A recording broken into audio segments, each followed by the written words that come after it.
I'm gonna go in my garage with a picture of Nigel Farage and make myself a Union Jack placard. Cause that's why I voted Brexit. Don't think me unhinged. That's why I voted Brexit, to save the British minge. That's why I voted Brexit. My message is succinct. Don't let the great British minge become extinct. It's Stockton on Tees. Hello, Brian. Yes, good evening, Nick. Good to talk to you. Brian. Hey, the last time I phoned you, Nick, we'll have to keep the decibels down tonight. Look from the other end of the road, complained about the noise. We must have had the right thing done, did we? Is that you shouting again? Probably both of us. I very much doubt it. I remain calm and serene throughout. Well, let's try to keep it that way. The police, Nick. Yeah. Do-do-do-do, da-da-da-da. I'm gonna say... It's come to a situation now where who wants to be a policeman anymore? Oh, those police. You know, it looks now as though the police have to have their handcuffs on rather than the villains. That's the situation at the moment. They have to think twice about going and beating somebody up, yeah. They have to think twice about beating somebody up. To anybody or anything, haven't they? Beating somebody up who doesn't deserve it, yes. Well, we have the best police in the world. By what measure? Best law in the world. Best law in the world. What on earth does that? What on earth does that mean? And it's trying to be broke down by people. We have the best law in the world. What does that mean? And it's been trying to be taken away. By what measure do we have the best police in the world? I'm just curious. I'm not disputing that fact. I'm just curious as to how you come to that conclusion. Other than we're British, damn it. We don't have guns. Well, how is that a good thing? Almost every other country on earth has guns. I think it's us, New Zealand, and Canada. No, wait, Canadians have guns, don't they? We don't. I know, just us. Well, that's what we're saying. This country can normally... Yeah, well, okay, we don't have guns, but how's the crime rate? Are you completely satisfied with the crime rate? People have given up on the police solving crimes. They don't bother calling anymore. Because that's what I'm telling you. The handcuffs has been put on them by lefties in the street. Now, what do you mean by the handcuffs have been put on? So the police aren't allowed to investigate crimes? Is that what you're saying? Or they're not allowed to beat up innocent people now? You just said it yourself, not me. You just said that they're letting crimes go because, people... No, I know. Well, finish that sentence. I said they're letting crimes go, but I didn't say because. So what do you think? Why do you think they're letting crimes go? I'll tell you why. I'll tell you why it's all happening, shall I? Yeah. Right? All you get now is protests on the streets for anything and everything. That's not true. You've got teachers. There's a woman in the news this week, right? Julie Reid, the caller. You keep throwing out these things that make no sense and are untrue. And then when I question you about them, then you bowl. God, would you like to be the President of the United States of America? It's like talking to Donald Trump. You keep lying, and then when questioned about your lie, you just bowl on to the next one. Then. So she never made a video, this Julie Reid. Who did? She never made a video. Who is Julie Reid? Just a second. A Labour councillor, right? She's made a video saying, this is the problem, saying that I don't like kids being off school because the parents at home are teaching them to be far right. The parents are teaching me far right. So she wants them back at school. Right. Well, what has this got to do? What has this got to do with the police? God, you're all over the shop. You need an A to Z to figure out where you're going. I'm telling you why. It's the left on the streets. You've got teachers. The left on the streets. Well, what about the right on the streets? Not that this has anything to do with the police's inability to solve crimes, by the way. Right. You've had Khan, right? London, the mayor. Yeah. Actually speaking with them on the riots, on these... Right, what has this got to do? What has this got to do with the police's ability to solve crimes? I'm telling you why people are not obeying the law. People aren't obeying the law because they're people. People will just do whatever they think they can get away with. Yes. Which now is pretty much everything. Because, as I said, the police have pretty much given up on solving crimes. They don't do that anymore. Because of the lefties. Right? Oh, you are a ridiculous human being, Brian. And it doesn't surprise me at all that we were yelling at each other when you called last. You're just a preposterous human being. Everything is the fault of the lefties. Donald Trump and Boris Johnson are the two most fabulous people in the world. And if you're not on the far right, then you're not a patriot. You're a ridiculous man, Brian, and I will not rise to your bait. See, he hasn't been able to go in and bore pubs to death. It must be driving him up the wall. Here's a call in Stoke Newington. Keith. Yes, it's me. Yes, Keith. Good morning. Is it good morning? No. Not quite. Well, it depends where you live. Well, that's very true indeed. I'm not south of the equator. I'm still in Stoke Newington, so it's not quite midnight. But at any rate, Nick, I'm very concerned about your socialist attitude. I mean, you keep banging on about how great socialism is. No, I don't. I've never, ever said anything of the sort. Well, you like Jeremy Corbyn, don't you? I don't. Never voted for him. Really? But the impression I'm getting from you is that he will be the great leader, and he's been put down by everybody. No, and he Keith. could have done so well. No, Keith. The impression that you're getting is that I'm not on your side. Therefore, I must also disagree with everything that you stand for, because that's the way of the world now. You're either all the way left or all the way right, and there is no middle ground. Well, I'm always right. I wish people would know that all the time, that everything I say is absolutely correct. And people shouldn't argue and say they should just accept the facts. Right. But the point I'm trying to make is that ever since the socialist government, every socialist government that's ever been in this country, they've ended up bankrupting the country. And no, I think it's actually the other way around. I mean, if this country is bankrupt, then it would have to be the fault of the Conservative Party, they having held power for about twice as long as the Labour Party since the Second World War. My God, you people are desperate. At what point do you take responsibility? Is it never? Well, let's look at the facts. Attlee bankrupted the country. Macmillan came in, built the economy up, and then you went through Hugh Gaitskell, and we came to Callaghan and Wilson, who bankrupted the country completely, and there was no money left. And then the government, what's her name, Margaret Thatcher got in power. I had to go through austerity to build up the economy again, and she had to sell off. Had to. Yeah, there was no alternative. No, there was no. All other countries in the world were following suit because there was no alternative. Yeah, had to. Right. What do you mean no alternative? She had to go into austerity. Yes, she did, because the previous Labour government had bankrupted the country. And she had to sell off all the council houses to pay off the foreign debt. Right. She had to do that, yeah. Yeah. Well, she had no choice. No, you're right. Well, then Thatcher built up the economy, and then Bill and Ben, the flower pot men, Tony Blair and Gordon Brown got in, promising everything to everybody. 13 years later, they not only bankrupted England, they bankrupted the world. So we had to go through austerity. You can't possibly put the blame for the banking crash at the feet of the Labour Party. Oh, absolutely. Oh, my God. What are you talking about? Because they gave the banks authority to do anything they liked. No, that was Margaret. That was your hero, Margaret Thatcher. It was a thing called the Big Bang. Well, talk about Brown when he was trying to save the world. Do you remember those words that he said in Parliament? And thank God that he and George W. actually did make moves to do just that. Otherwise, we'd all be eating dirt and living in caves.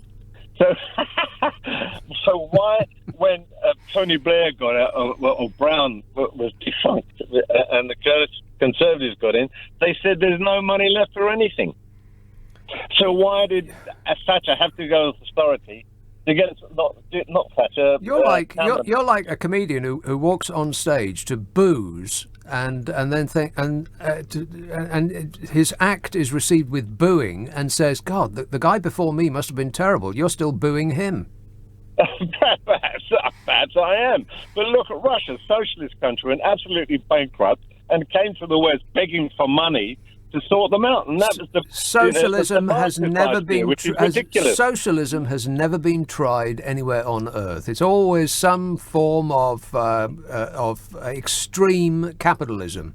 In that, only the people at the very, very top win prizes. Everybody else is condemned to a life of drudgery serving them. That's not socialism. Well, them, you're talking about the banks. Look at the 29 crash in America. I wasn't actually talking about the banks, but anyway. So who is them then? And how would you describe socialism? You're the one that brought it up. How would you describe it? Well, socialism, corruption. That's not a description. That is not a description of socialism. Well, it is. It misleads. No, it isn't. It's a fact. It isn't. Well, okay. Well, what is the description of socialism? Well, you brought it up. What does it mean to you? Well, that's what I said. Corruption. Yeah, but that's not a definition. If you want, if a method of conducting government and the economy is to reward only those at the very, very top, if that's the corruption you're talking about, then that's not socialism. That is the twisted form of capitalism that we have in this world now. And the evidence is that the bottom 90+% of the population have had a flatlining income over the last 50 years. Well, since the 70s, in fact. We earn the same as we did in the 70s in real terms.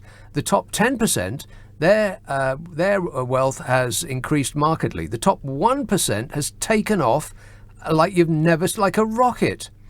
And the evidence for that is that in the 60s, the CEOs of major corporations earned 40 times the amount of the average worker in their company. 40 times, which is not bad if you can get it. I mean, that's pretty good going. 40 times what your average worker would earn. In other words, your average worker would have to work 40 years to earn the same that the boss earns in 1 year. So that's pretty good. But that was the 1960s. Now it's over 300 times as much. So all the wealth that has been created since about the 1970s has gone to a vanishingly small number of people at the very, very top of the pyramid. If you're telling me that that is the beauty of capitalism in action, then I think that you need to go to Specsavers. No, you've got it completely wrong. Absolutely wrong. Because the only true socialism can be created through good capitalism, which creates the wealth and spreads it amongst the people.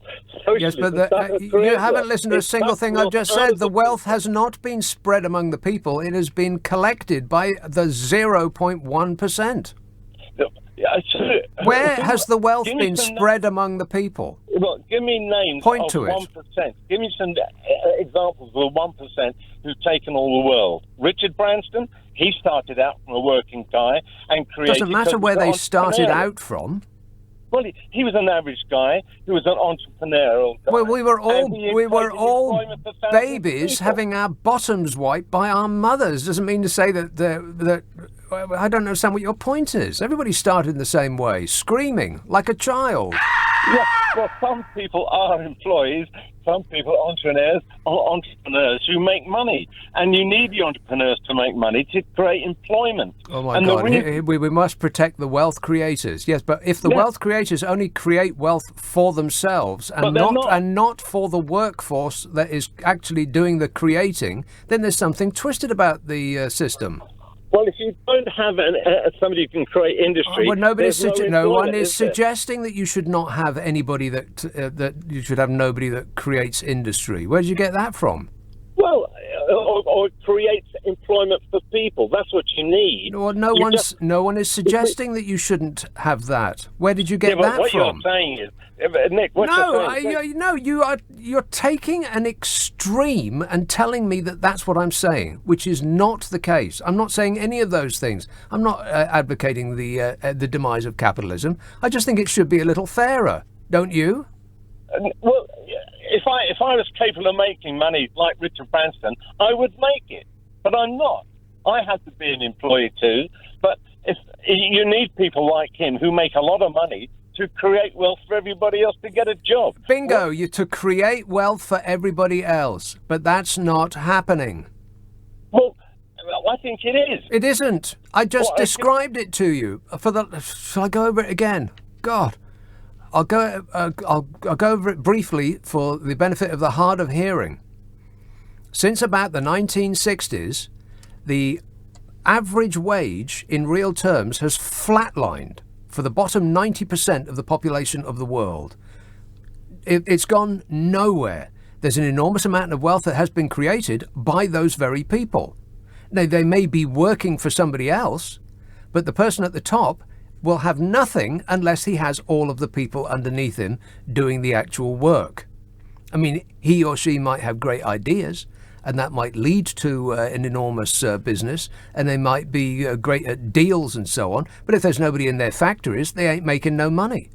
It's just that all of the wealth that has been created over the past, 60 years, has gone to the people, the very, very few people at the very, very top, whose wealth has skyrocketed beyond all justification. And nobody underneath them has made a bean. How can you possibly justify that?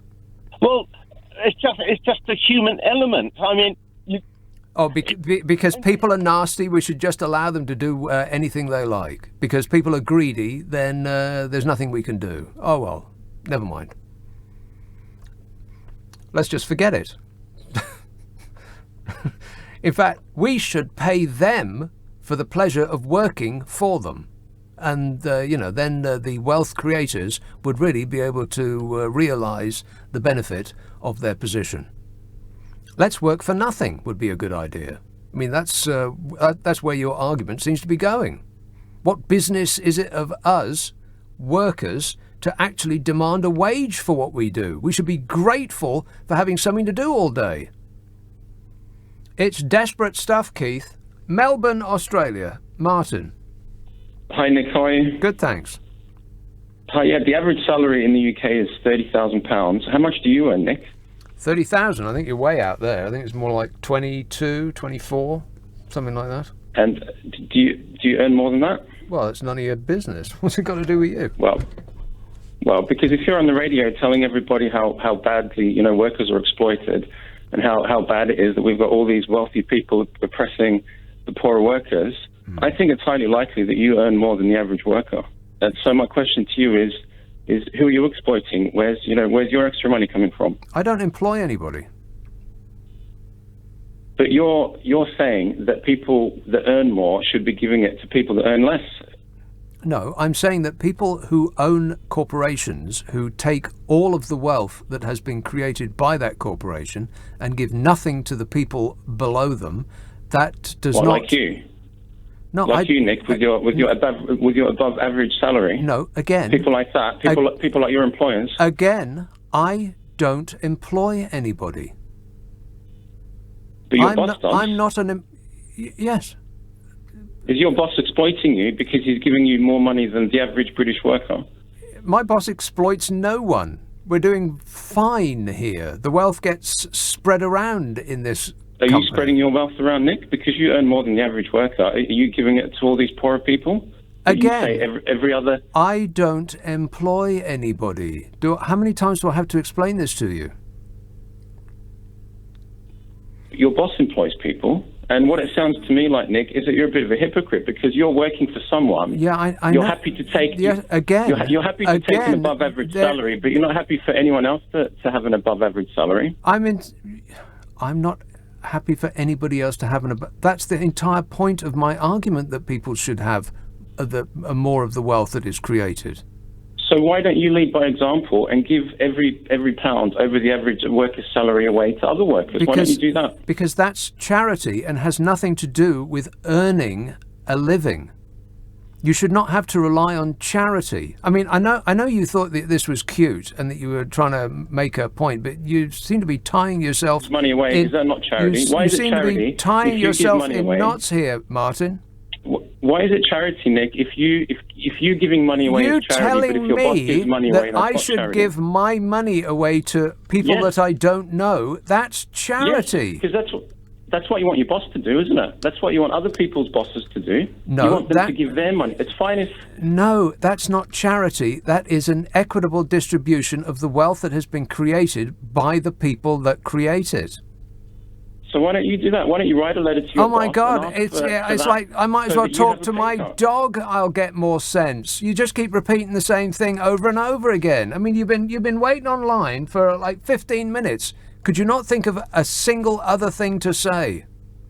Because you're not leading by example, Nick. You're just repeating the same thing over and over. This is a nonsense argument. What are you talking about? You're not actually... Yeah, I know. I'm not giving my money away. Yeah, I know. I get that. Why? Give it away. Give it away to the poorer workers out there. That's charity. That's not what I'm talking about. I'm talking about an equitable distribution or some equitable distribution. Is it right? Is it right that people have, the vast majority of the population, 90-odd%, have had no real terms increase in their wages since the 1960s? Are you comfortable with that? That all of the wealth that has been created has gone to the top 0.001%. Yeah, and are you comfortable being the 1% that earns more than everyone else? How do you feel about that? I'm not the 1%. Well, you're better off than the average British worker. Well, by definition, almost 50% of the population is better off than the average worker, it being the median value. I don't think you should give your money away. I think you're a pretty good presenter. I think you earn a decent salary. You're paid for your skills. You've got no idea. I'm a teacher. You have no idea how much I earn. You pay more than 30,000. Otherwise, you probably wouldn't be doing the job. You've got no clue how much I earn. I do 2 days a week. I can have a guess, Nick. I can have a guess, Nick. No, you can't have a guess. You've got no clue how much, and neither does it have any bearing on the argument, which is. It does, because if we're going to ask other people to do things, I am not an employer. If we're asking other people to do things, we should be leading by example. If I'm asking my students to be honest, I should be honest. That has no relevance to what we're talking about. Here's a bright, cheery character. Oh my God, it's only Brian from Stockton-on-Tees. What do you want? Something about fish, I bet. Yeah, good evening, Nick. Yes, Brian. Good to talk to you. Mm-hmm. Well, it's good to hear a few people from Grimsby coming on to talk to you, Nick. Yeah. I thought you'd have been doing a few before now, to talk to you, because, Well, make no mistake, Brian, this show is huge in Grimsby. No, but you haven't had many callers on about this, have you? Yeah, before? but that's no indication of hugeness. But we're coming to a crunch time now for Boris Johnson, right? And if he doesn't get back control of himself, of the law, we have the law of the sea. And if he doesn't get control back for these people, not get a chunk back of it. Yeah. Well, a chunk back of the things that we sold. Things like this could get losing his job if he doesn't get it right now. Right. Very crucial time for Boris Johnson. Yeah, whatever. If he doesn't get things right now, he's gone. Who's going to get rid of him? ERG, for one. Right, and who will replace him? I think it's about 6. Well, he's in the ERG, 60 or 70. Yeah, but give me a name. Who could step up and do the job and be as potentially popular as and be able to rally the troops like Bozo can? But it spreads, doesn't it? Because if the ERG say, look, you've sold it out on fishing, say, on the level playing field. Yeah, they don't care about fish. And all these different things. Please, we have to stop going on about fish like it's an important issue. It isn't. It's a flag-waving patriotism competition. No, you're wrong. I'm right.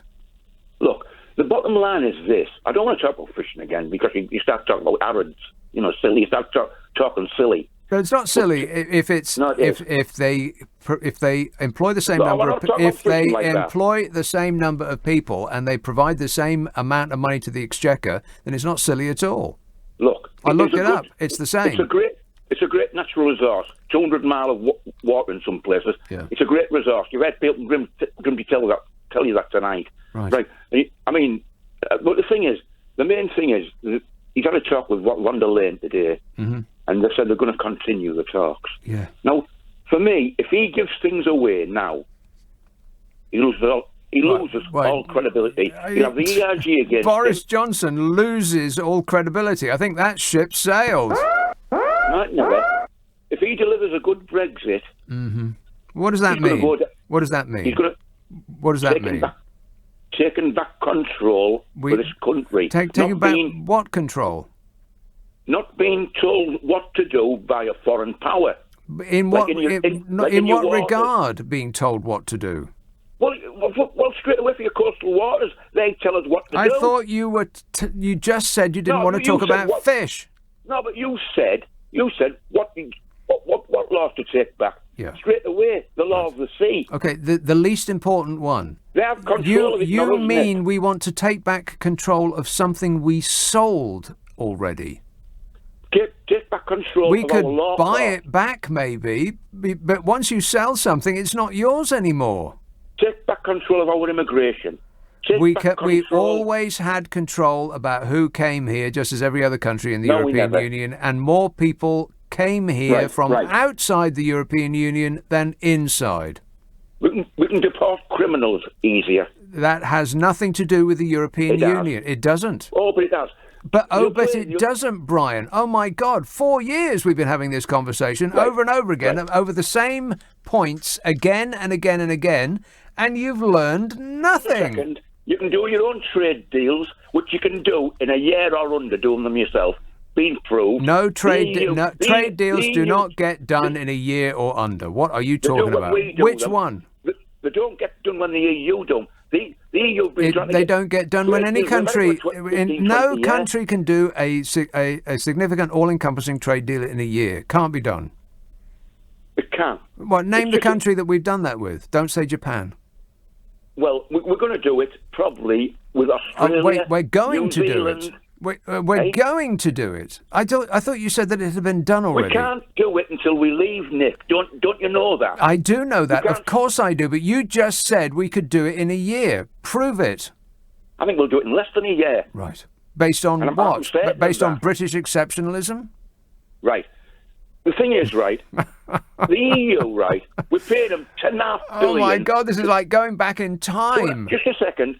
Just 4 years I've been having this conversation with you and people like you. It's excruciating. It's not defeatism. We done right. It's reality. We done right to vote to get out of there. The only reason Brexit won't be a success is defeatists like you. It's rubbish. It's fantasists like yourself that have caused this country to shoot itself in the foot in this manner. You whinge on about our street being full of coffee shops and pound shops, right?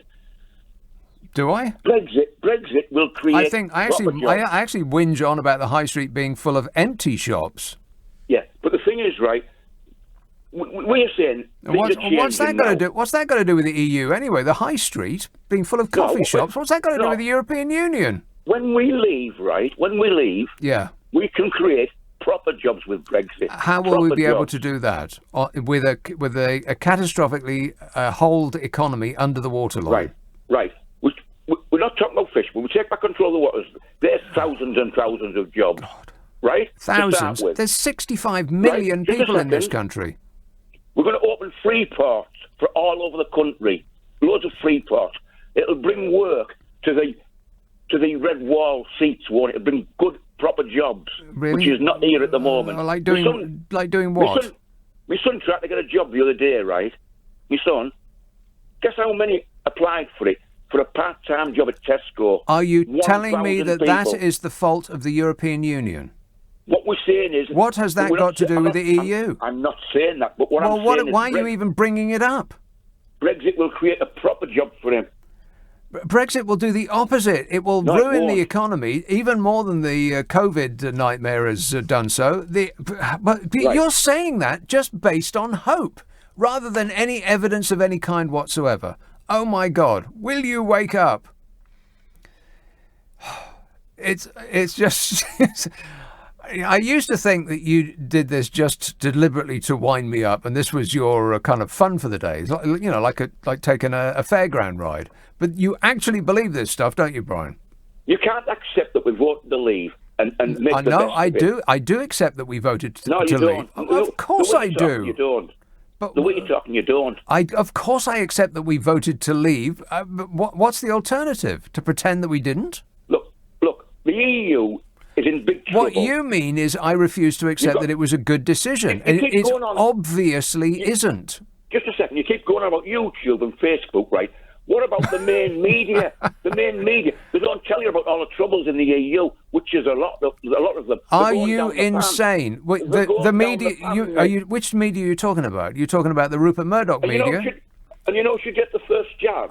Macron. Are you talking about the Viscount Rothermere media? Are you talking about the Barclay Brothers media? Which media are you talking about that's so pro-EU? Oh my God! The Sky.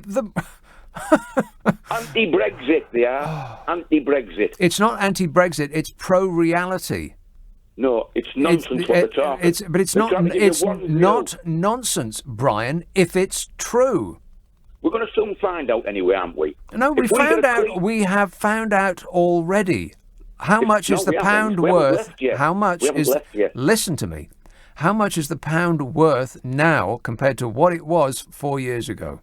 All I know is what the pound is going to be worth in 3 years. No, you don't. You do not know that. That's just nonsense. That's nonsense flag waving. And you don't. Of course not. But I know what it's. Of course not. But I know what it's worth now. Look, we've done the right thing. Brian, answer the question. How much is the pound worth compared to how much it was before the referendum result? I'm not into all that stuff. You tell me. You're not into reality. I'm into reality. You aren't.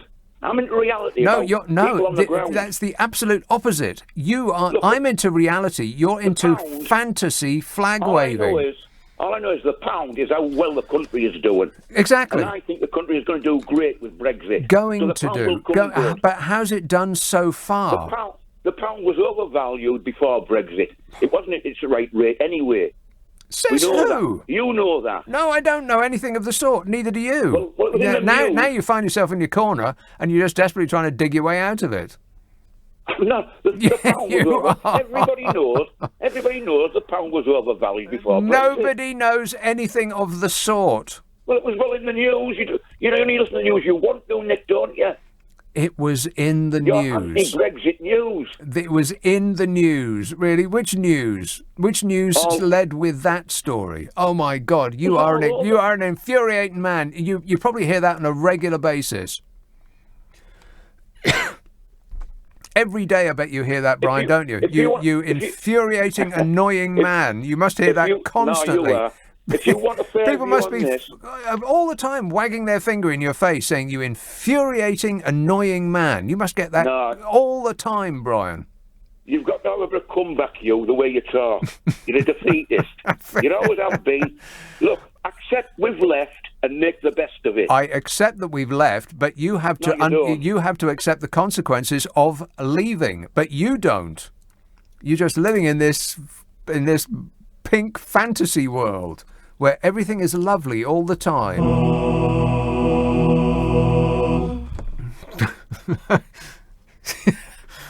I can't stand it anymore, Brian. You're an incredibly annoying person. But deep down you know that, don't you? Heathrow. Hello, Dave. Hello. How are you, Nick? Good, thanks. I can't help but agree with what Brian was saying in the last call. Yeah. What was he saying?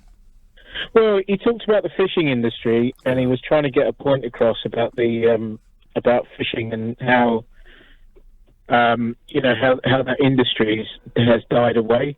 Were you listening to what I said? I mean, I'm not going to repeat it, but you can listen to it on the podcast of this show. Did you hear what I said about fishing?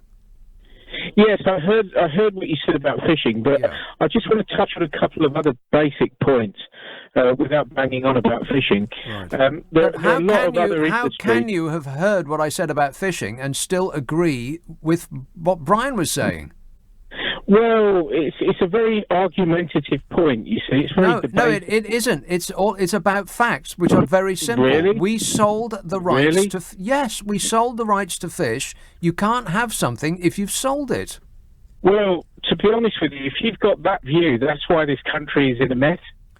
Brian, if you, God, my name is not Brian. Dave, can I call you Brian? You remind me of Brian. Do I? Yes, because you don't listen. No, how can you have something? I am listening. How can you have something if you've sold it? Explain to me how you can have anything if you have sold it. Sorry, I must make this very clear to you, Nick. I'm not debating that point. You brought it up.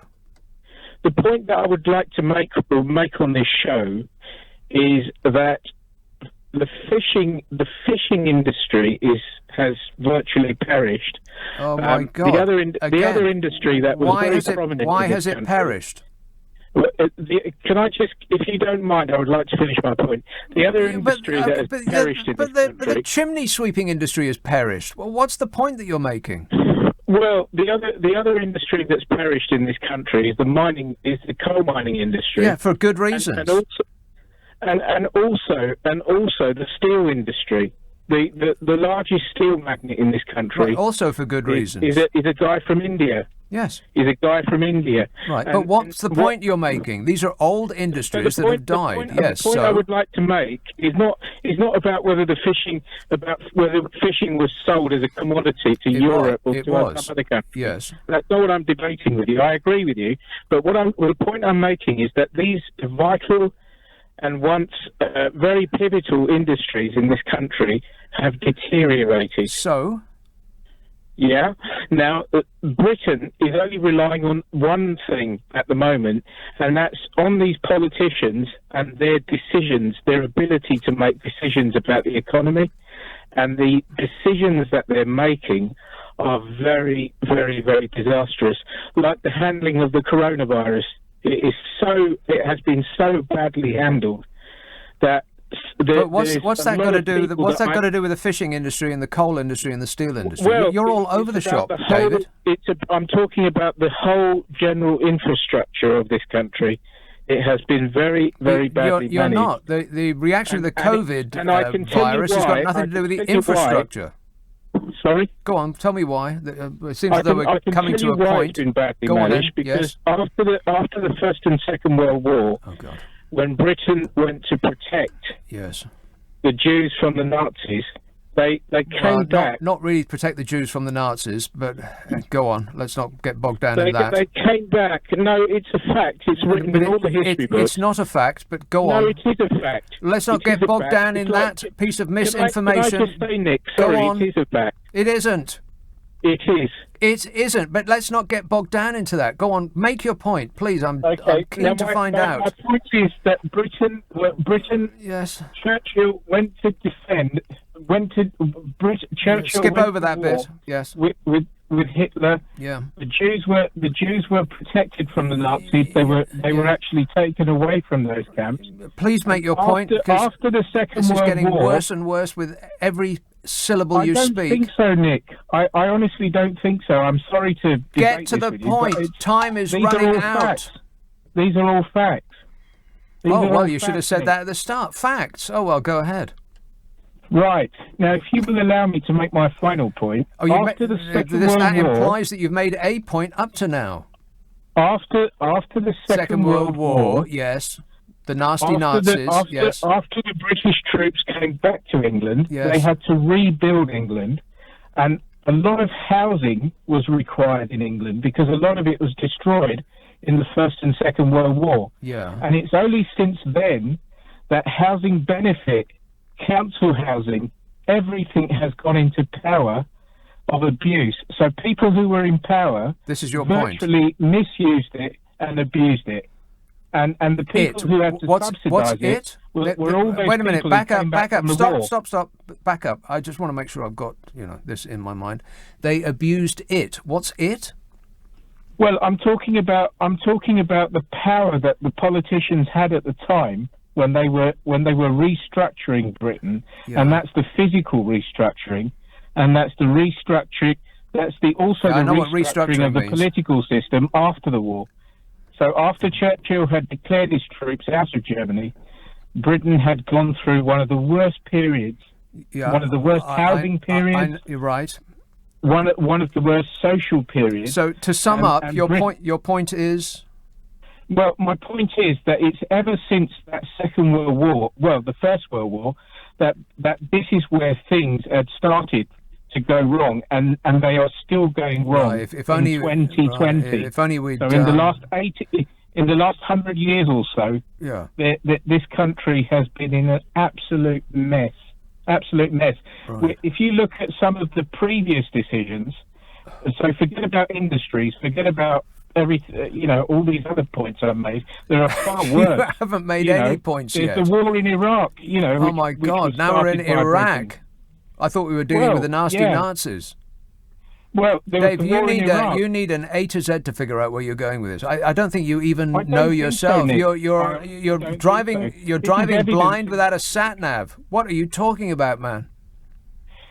Well, I don't think so, Nick. I'm sorry, but well, I know you don't think so, and that's part of the problem. Oh my God. Let's have Finchley. Hello, Steve. Good evening. Thank you for taking my call. Thank you for making your call. Thank you. You're welcome. Right, I want to go back to this national anthem, please. Yes. Right. Most countries have got their own national anthem. Do you agree? All do. Right. The Queen is the head of the Church of England. Right. You know the Church of England. I'm a Catholic, so my boss is the Pope. Yeah. Okay. Yeah, you might laugh. You might not. You can't laugh at what I'm saying to you. That's wrong. Your boss is the Pope. Well, the head of my church is the Pope in Rome. Yes.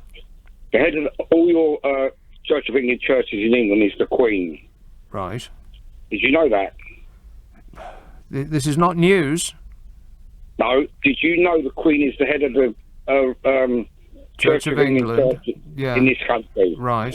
So when people say the national anthem, like the cenotaph, right?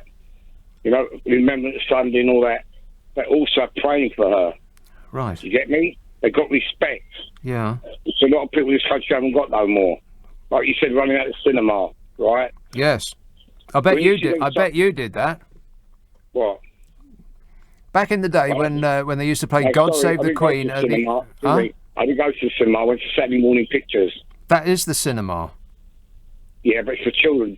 I'm talking back 60 years ago when there's Donald Duck there and all that. Yeah. They never played it's only when you went to an adult one, the Queen's national anthem would come out. Yeah, they used to play. I'm sure they used to play Tom and Jerry, didn't they? Maybe Donald Duck or something like that. And then it was some sort of black and white thing that was like a soap opera in the middle. Felix the Cat. Yeah, Felix the Cat, maybe like that, and some sort of space thing like Captain Fantastic or something like that. The national anthem never came out there. Saturday morning. Okay, Saturday morning pictures. You didn't have it. Okay. So let me just finish this point. Yes. The Queen is the head of the Church of England Church. Yes. So the reason why these people say the national anthem is respect. RESPECK. Yeah, whatever way you want to spell it. And if you want to be bombastic, you can. Thanks. Right? It's respect. All those people that work for every soldier there, or all those people that died in the First or Second World War, have respect. Right. But that has nothing to do with God Save the Queen. God Save the Queen is all about give your best stuff to the Queen. Like she's got plenty enough stuff as it is. No, it doesn't matter. The more prayers you say for someone, it's good for the soul. Prayers? It's not a prayer. Prayers, yeah. See, obviously, do you believe in God? I don't believe that prayers work. When was the last time your prayer worked? But that's not your concern. That's between me and God. Right. Okay. Well, if God ever allows you to let me know, then please pop it on a postcard. Colchester, Chris. Hi Nick, how are you? Good, thanks. Well, I've kind of always I've kind of drifted towards the Peter Hitchens kind of side of the argument where I've always wanted to leave the EU, but maybe the referendum wasn't a great idea. Rather do it constitutionally where you get a government to leave. But never ask the people what they think, because the danger is they might tell you. No, I don't mean that. It's just that we've created a mess kind of thing. But when I saw the referendum and Boris and Michael Gove were in charge, I just thought, oh God, I thought we were going to lose, because Boris is a pathological liar and Gove is a, well... But what, apart from everything he has ever said and done, leads you to that conclusion? Yeah, exactly. But yeah, no... I got my kind of EU arguments from people like Tony Benn, and when it came to trade, I always thought there's good arguments on both sides to to leave or to stay. I think that was up in the air, and I'm not a fanatic with regards to leaving, but and I'm just worried that I wanted to leave the EU, but I just don't trust our political system. I think it's so corrupt, and I just don't trust them to do what's best for this country. Yes. It's not been about winning for me. It's been about wanting what's best for the country. That's always been in the back of my mind, that being part of the European Union meant that our government was overseen by a larger body that was a sort of a rainbow coalition of interested parties, rather than being allowed to do whatever they blooming well like for 5 years in pretty much complete secrecy. And I wouldn't trust them as far as I could throw them. I want our lot overseen by some body that is less tainted with corruption. Yeah, I just don't trust the EU either. I'm not in that. I don't trust any. I do want that sovereignty away from trade, and I get the argument that with the single market and stuff that's so important to everything. It's complicated, all of that stuff. But there's that word again. There's that word again. Sovereignty. What on earth does that mean? I think people take it to mean that they will get what they as individuals want, but it doesn't mean that at all. Well, say for COVID, for example, say if like the EU is going for that sort of political dominance over every country, and say Sweden wanted to do a different measure or something like they've done, and then the EU takes over, or just any country in Europe, and they're like, sorry, you can't. Everyone has to have the same. I just see it that kind of way, and yes, but that hasn't happened though. I mean, no, it hasn't. That scenario does not exist in real life. No, but I can see it going in that direction. That's always been my fear. But that's just a fantasy. That's just something you just made up. Not really, because of course it is.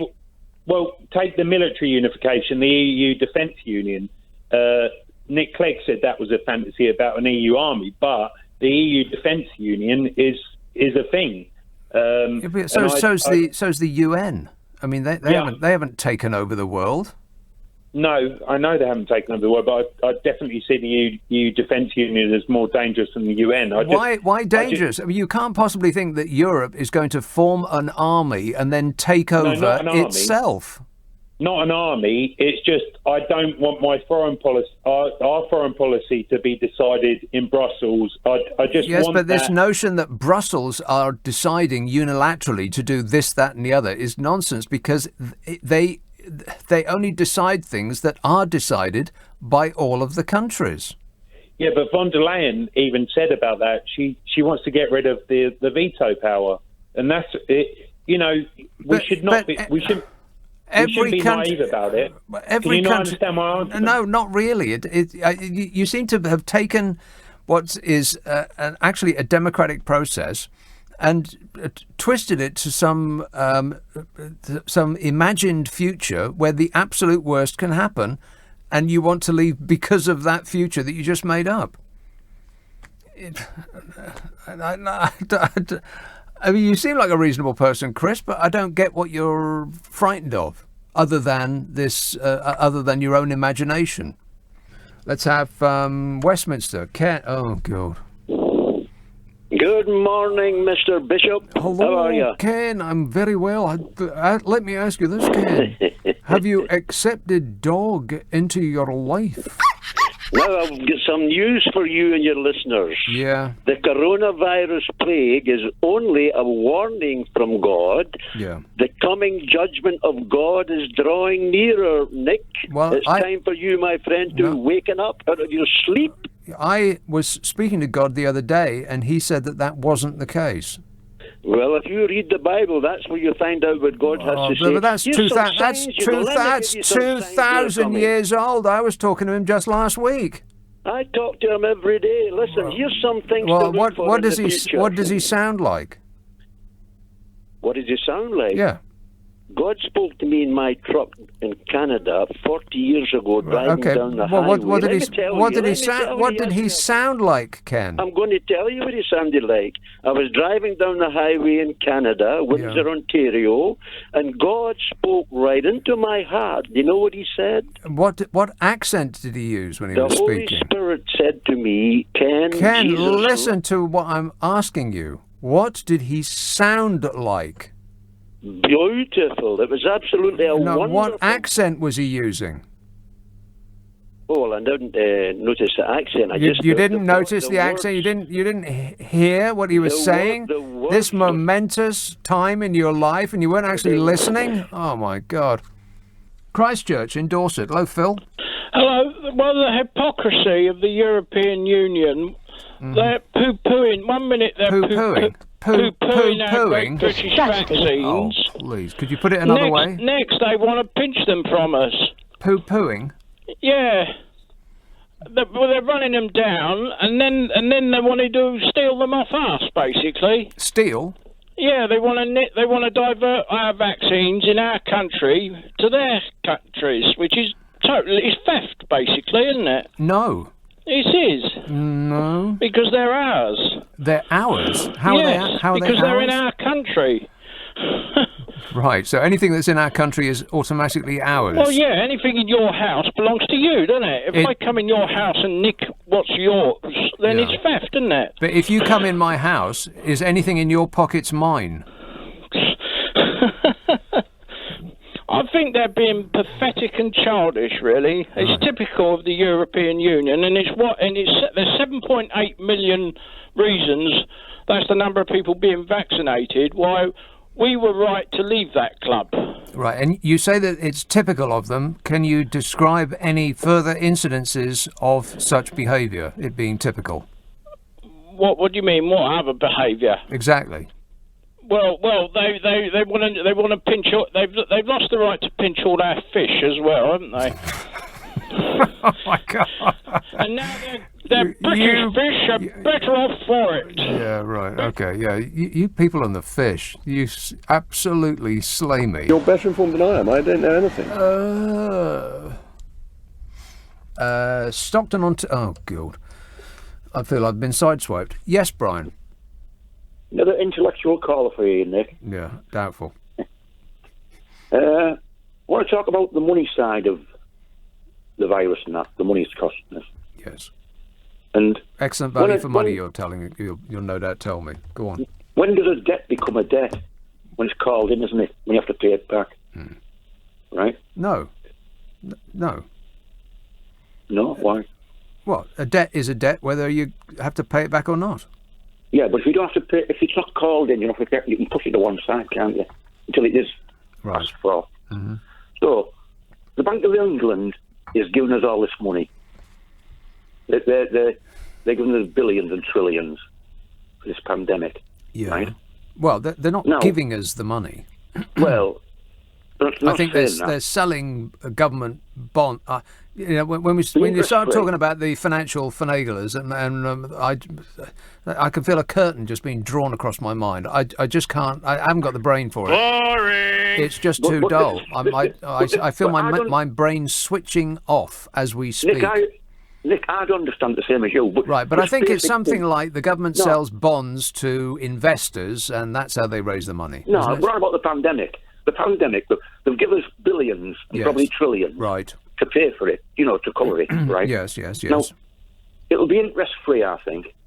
So will it be interest-free? No, it's not. It's not interest-free. You know that, for definite. Well, they don't just invent the money; they sell. Again, I don't know what I'm talking about here, but they sell bonds to evil investor people. It's nothing to do with bonds. They're giving money. Yeah, but that's how they make the money. Right. It's imaginary money, say. Yeah, but it's not. It's not imaginary. It isn't. I'll tell you why it is, shall I? I'll tell you why it is. They're printing it, aren't they? Here we They go. didn't have this. No, they're not printing it. They're not printing it. They are printing it. They aren't. Yeah. Well, you're not backing anything up, Nick. What you're saying? Well, neither are you. Yeah. Well, all I'm saying is this, right? Say we take, 2 or 3 trillion until this virus is over. A couple of 3 trillion. Right. If banks don't call their in interest-free, you can park it to one side, can't you? Right. But that's not Because not what's the Bank happening. Of England, because it's the Bank of England that's lending it. The Bank of England is not going to bankrupt its own country. No, that's not. I don't think that's what's happening. I think that they're creating bonds that they sell at an interest. Well, nothing has been mentioned about bonds or anything. Well, yeah, I agree with you. It's for business. This is for a virus, to cover the money that's costing for a virus. Yeah. Isn't it? Right. It's nothing to do with business and that. Of course it is. No, it's not. They don't just invent money, man. Right. What do the European Union do all the time when they have money Oh, my God. Is it the European Union's fault? No. What do they do? They keep printing it. No, it's the same thing. They're never going to pay it back half the time, are they? Of course they are. We've just finished paying for World War II. But the better position we're in, right? Yeah, but that was what the Americans, they wanted it back. Well, why wouldn't they? The bank mightn't want it back. They might just... Of course, it's not the bank. I don't think so, it's Nick. international investors who are buying this stuff. This is why it was so important that we just got downgraded by Moody's from AAAA to AAAAB. It means that the interest rate goes up because we're less of a safe bet. I think this government now, who's in charge, why this Conservative government, why this virus is running rife and all the money it's costing. Mm-hmm. I don't think there's as well as there should be, and I think that this is the reason that you might just park the no interest, just park it to one side, and will it ever be called in? Of course, it's going to be called in. Couldn't it? No, look. We are two blind men trying to find our way. I think by reading a map. Neither of us has any idea what we're talking about. But I think that you have you have a misperception. I think that they're not. You think that it's the Bank of England just magicking money out of thin air and giving it to us. But I don't think that's what's happening. I think governments are creating bonds that are being bought by international investors. But the thing is, the perfect position we're in with this virus is it's the Bank of England, a very good name. A lot of other countries haven't got a good as name, the banks. What are you talking about? Like which country? Bolivia? Well, for instance, the Deutsche Bank. The Deutsche Bank. Yes. We know it already owes a lot of money. What? It's in debt. It's in debt, the Deutsche Bank. It's in debt. But what I was saying is this, right? Why I think we're in a better position than most countries is that... Yeah, because we're British, damn it. Yeah, go on. We're cheating still. Yeah. You there, Nick? Yes. We're cheating still. I'm saluting as we speak. That off yes. We're cheating still, doing it this way, right? Yeah.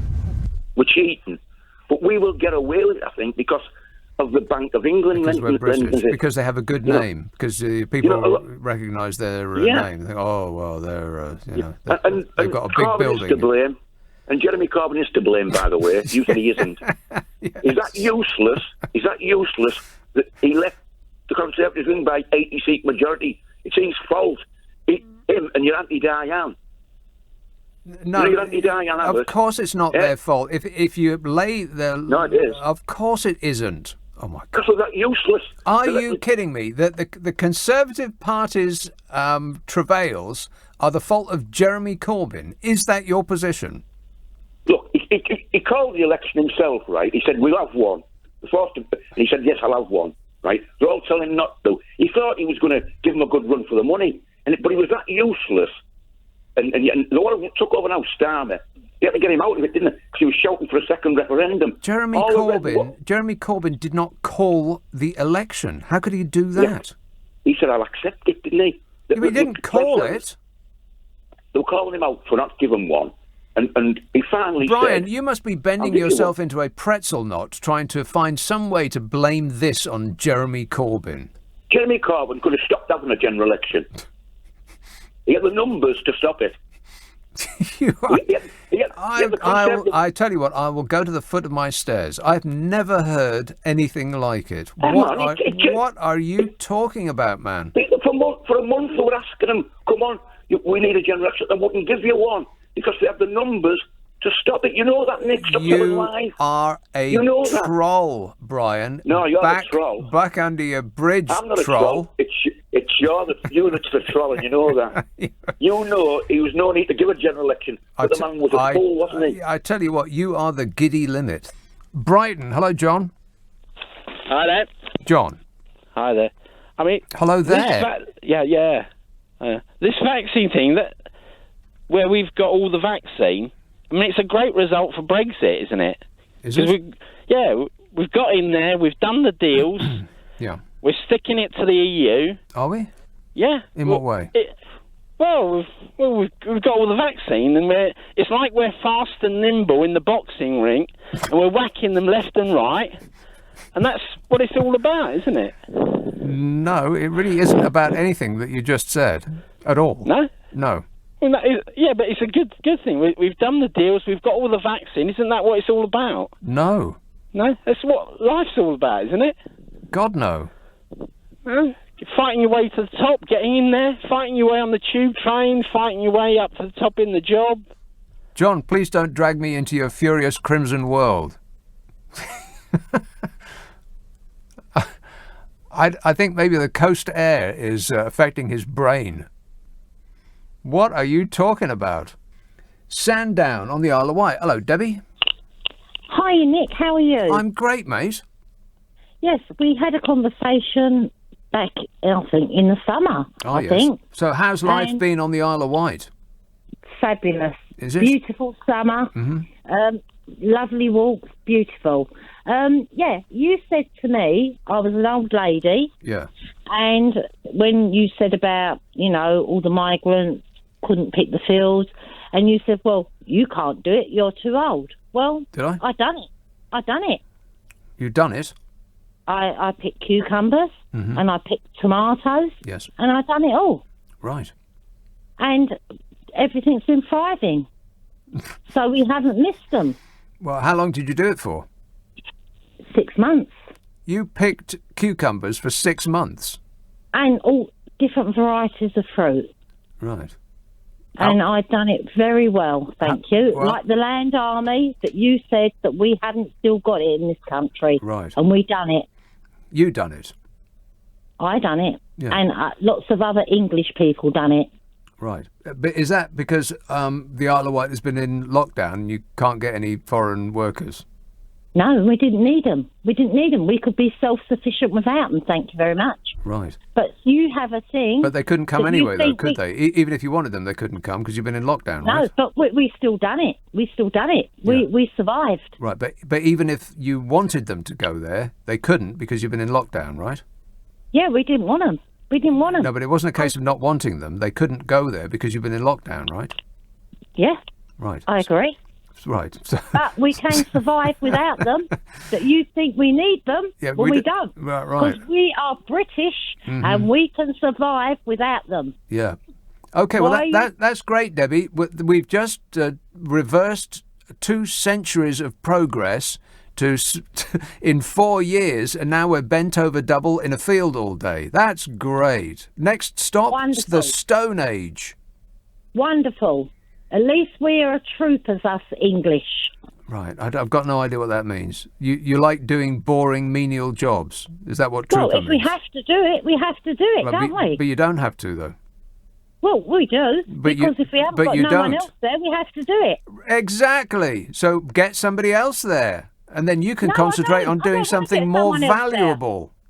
I don't need a foreigner to get it there for me. I can do it myself. Oh, you cut me off. Right, and no, I haven't cut you off. And so we'll go back to being an agrarian society where we all are in a field all day pulling vegetables out the ground. What's wrong with that? Well, it doesn't earn much money.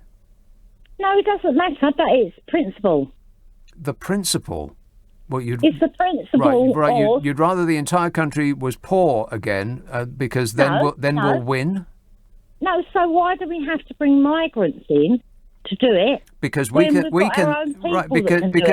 they are low grade jobs, and we would be better. Our time would be better spent doing high paying jobs. Yes, I agree. I 100% agree with you. But there you go. you had the toilet cleaner back in the day. She was indigenous. Why would you want to do that? But why wouldn't you want to do it? Because it's cleaning toilets. Not everyone's educated.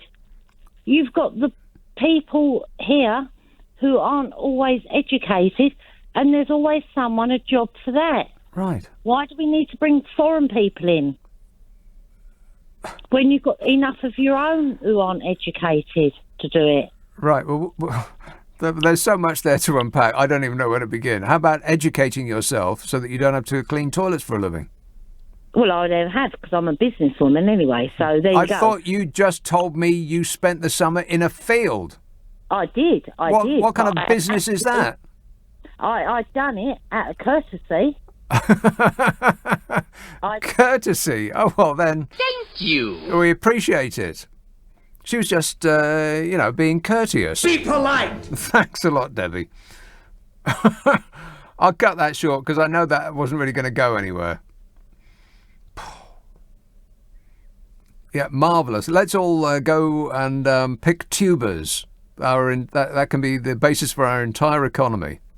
We give up banking and lawyering and accounting and all that boring stuff, and we'll go and yank sprouts out the ground. That's our future. Gloria, that's the sunny uplands right there. Let's have Canada Water. Hello, Johnny. Hi there. Hello there. Yeah, hi there, Nick. How are you? Good, thanks. Yeah, it's good to talk to you. Basically, me, Louisa Porritt, the Mayor of London, one of the candidates, we've came to a joint decision that we want to ban coronavirus by 2020 in our 10-year plan, because we're fed up of it, basically. And we haven't got we're focusing on other policies. This is getting in the way, We're going to put up with this until 2020. We're going to deal with this problem.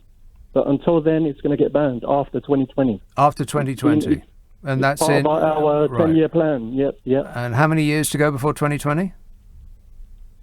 Sorry? 2020 is, do the maths for me. How many years is it till 2020? Our 10-year plan is from 2020 to 2030. And we're going to ban coronavirus. You're going to ban it? 2022, sorry. We're going to ban it completely, yes. Right, so not last year. You're not going to ban it last year. You're going to ban it next year. We're going to ban it by 2022. It's in our 2022. Well, that certainly does make a lot of sense. Yes, that's what I wanted to say. But we're going to deal with that until then. You're going to deal with what till when? We're going to deal with the coronavirus until 2022. 2022. In our 10-year manifesto. It's in our 10-year plan. We're going to deal with it until 2022. Right. Mm-hmm. Okay, and after 2022, we're going to focus on all our other policies, because we've got 22 other policies. 22 other policies for 2022. We've got 22 other policies. What are the top three? We've got 22 other policies that need attention after 2022. Right, give me your top one. Gets banned on 2022. We're going to focus on those other 22 policies after. What do you mean by banned? We're going to ban the corona. We're going to stop talking about it. We're going to stop promoting it. We're going to stop talking about it. Right. We're going to focus on these other 22 policies. That is actually the problem with the virus, is we're advertising it too much. Exactly. Yes, it's becoming too popular. It's absolutely absurd. Yeah. That's why we're going to. It's the Coca-Cola of disease.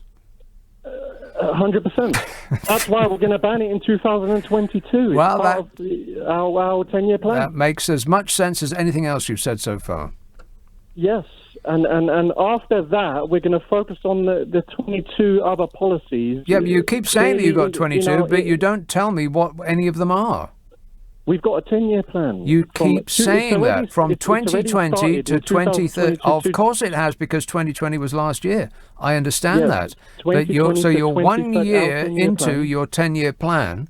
But apart from banning the virus, whatever that means, What are the We're gonna other ban policies? The coronavirus in 2022. And 22. I understand that. Do you want to know one of our policies? I've got 22 policies right here. Yeah. Part of our 10-year plan. Okay. Lay it on me, baby. Our main three policies. A couple of three policies. Go on. Okay. Are you ready? This is one of our policies. Yes. Policy 1. Okay. Minicab drivers get full access to the bus lane. That's one of our top priorities. That's going to happen in 2023. Right. Okay? Don't they have that already? Minicab drivers get full access to the bus lane. Don't they have that already? No, they don't. The bus lanes right now are for buses and black taxis only. But in 2023, yes. we're going to give Uber drivers full access to the bus lane. Oh, right. Uber drivers, right? Yeah, we're going to give Uber drivers full access to the bus lane. Well, that'll certainly change things. Go ahead. That's policy number 1. Yeah, policy number 1. 2 is we're going to build a new prison, HMP prison. Mm-hmm. That's policy number 2. But who are you going to put in there? And policy... People who drive in the bus lane that aren't cab drivers? Exploiting this country and our benefit system. Okay, just took a dark turn. Yeah. Okay. Policy number 3 is we can introduce dog licenses also. Dog licenses. Yeah. Well, that's the best thing you've said so far. Absolutely, there should be dog license. I thought there was a dog license. Don't you have to have a license to get a dog already? Do you have to have a license? I haven't got a dog. I don't know. You haven't got a dog, so he doesn't know. What am I asking him for? He hasn't got a dog. Let's have this happy person in Westminster. Hello, Adam. Well, anything but happy, Nick. Good evening. I am just, my brain has exploded, quite frankly, with the amount of rules that this government and the London Mayor, I don't know whether I'm coming or going or whether I should dissect myself into different pieces, different people at different times. And let me tell you this for nothing, Nick. There's a fantastic bagel shop and kebab in Temple Fortune where I used to meet my brethren and have a chill-out session. Now it's more like a rugby scrum. You can't get the kebab. The people outside are absolutely bonkers. I'm having to go into a field which is just down the road next to the North Circle where there's a few horses running around. As long as you don't get your feet in the manure, is that a safe place for meeting? It's not considered a garden. That's what I want to know, Nick. I have absolutely no idea what you're talking about. Something about horses. He's in a field having a bagel. Right. Well, it makes as much sense as anything else that's happening right now. Here is a call in Tyneham Weir. Brian. Hi, Nick. Listen, your show is very educational. My maths has improved a lot. I hope so. 3 9s, 56. 2 7s, 41. 3 12s, 42. No, I don't. Well, Brilliant. 2 out of 3 ain't bad. Absolutely. My worry is about Scotland and Trevor. If Scotland do come independent, they're going to join the European Union, and we're going to have the trouble all over again. We're going to have all the Eastern Europeans coming into Scotland. There's no jobs there, so they'll be popping over the border into my part of the world, and we don't want them here. So, yeah, that is the biggest worry about Scotland joining the European Union. They're going to be bringing loads of Eastern European people back here again. Right. Why would the Eastern European people go to Scotland if there's no jobs there? Yeah, because they want to go into England, that's why. Yeah, but why would they come to England if there's no jobs here? Well, there is jobs here for them. There's always jobs for them here, but they'll be coming here. But there won't be. I mean, there's going to be millions and millions of extra people unemployed, and there won't be any jobs for anybody. Why would they come here? Oh, well, that is a big worry. Yeah. Yeah. I wonder what Brian from Stockton thinks about the Boris Johnson bringing all the Chinese over from Hong Kong. Right. So your thing is national. You want to maintain national purity. Is that right? Yeah, I want Scotland to stay in the union because we need them. There are brothers and sisters over the border there, and we don't want them to become independent because they're not really becoming independent, are they? They can't manage on their own. They need us. So I probably regret asking this, but I'll go ahead anyway. Why do they need us? Well, as Boris says, we're better together, aren't we? But what does that mean? We're all better as a United Kingdom. Yeah, but that doesn't necessarily mean they need us. That might mean that we need them.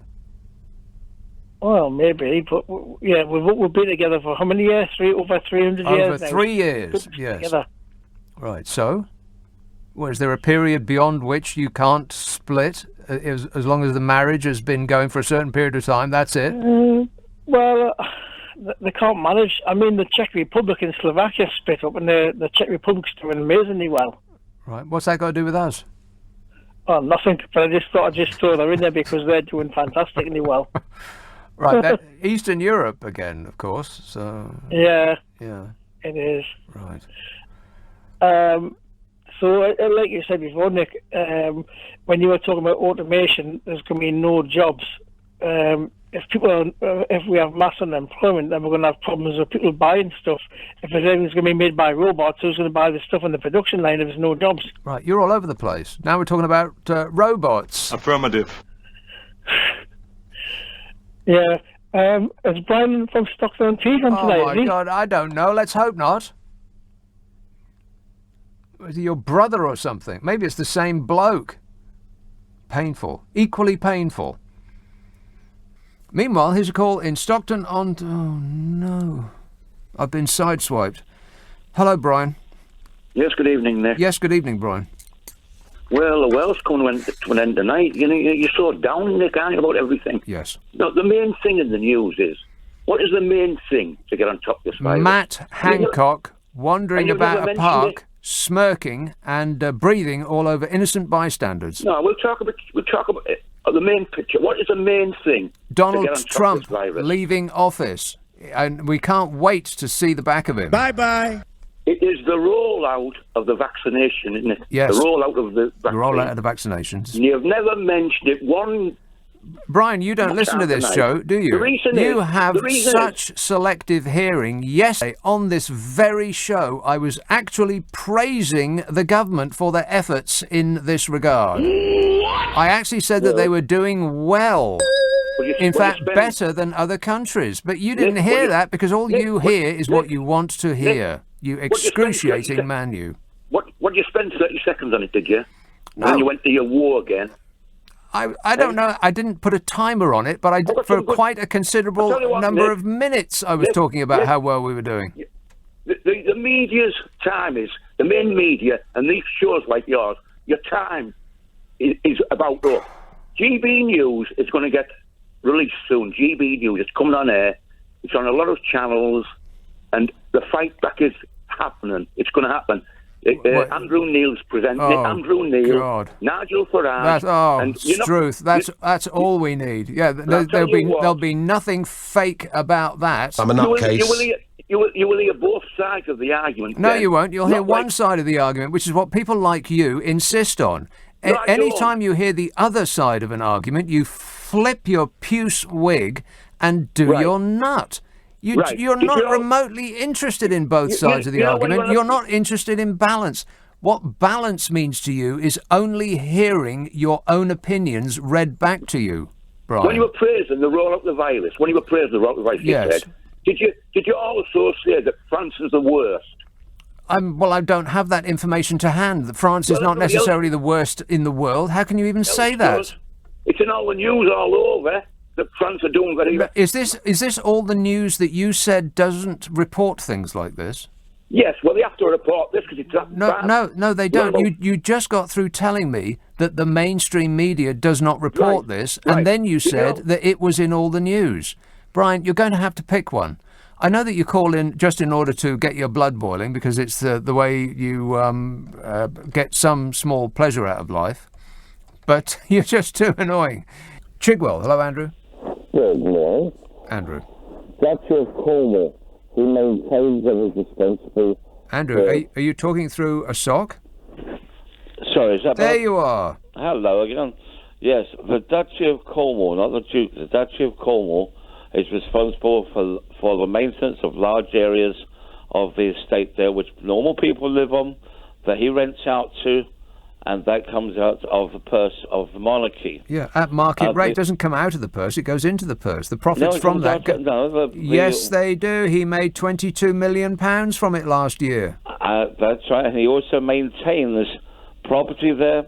He maintains Cornwall, the areas that he owns. He maintains Cornwall, one of the poorest areas in the country. The part of Cornwall that the royals own, they maintain. They are responsible for the maintenance and upkeep of the buildings. Yeah, but they're not doing it out of the goodness of their heart. The profits from it last year was £22 million. Which goes towards the maintenance of the properties. No, that was profit.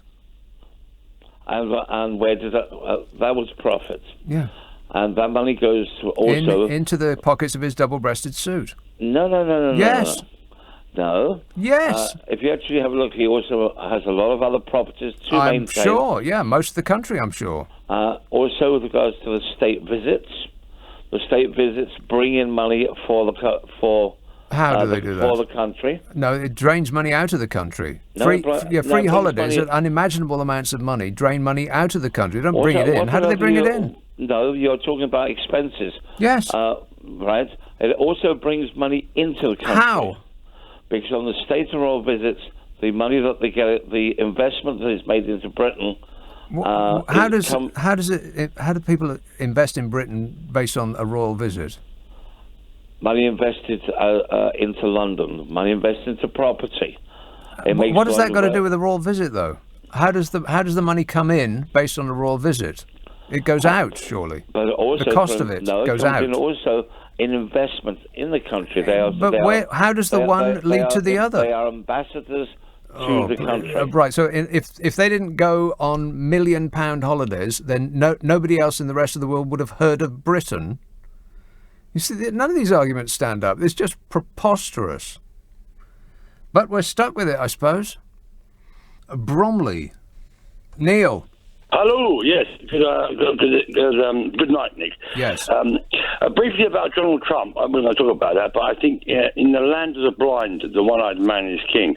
But what I'm talking about, what I'd like to make a brief discussion about is the English vote. I think we should have a vote whether we want Scotland as part of the UK. Because ever since I've been young, which was a while back, it's always been Scottish independence, left, right and centre.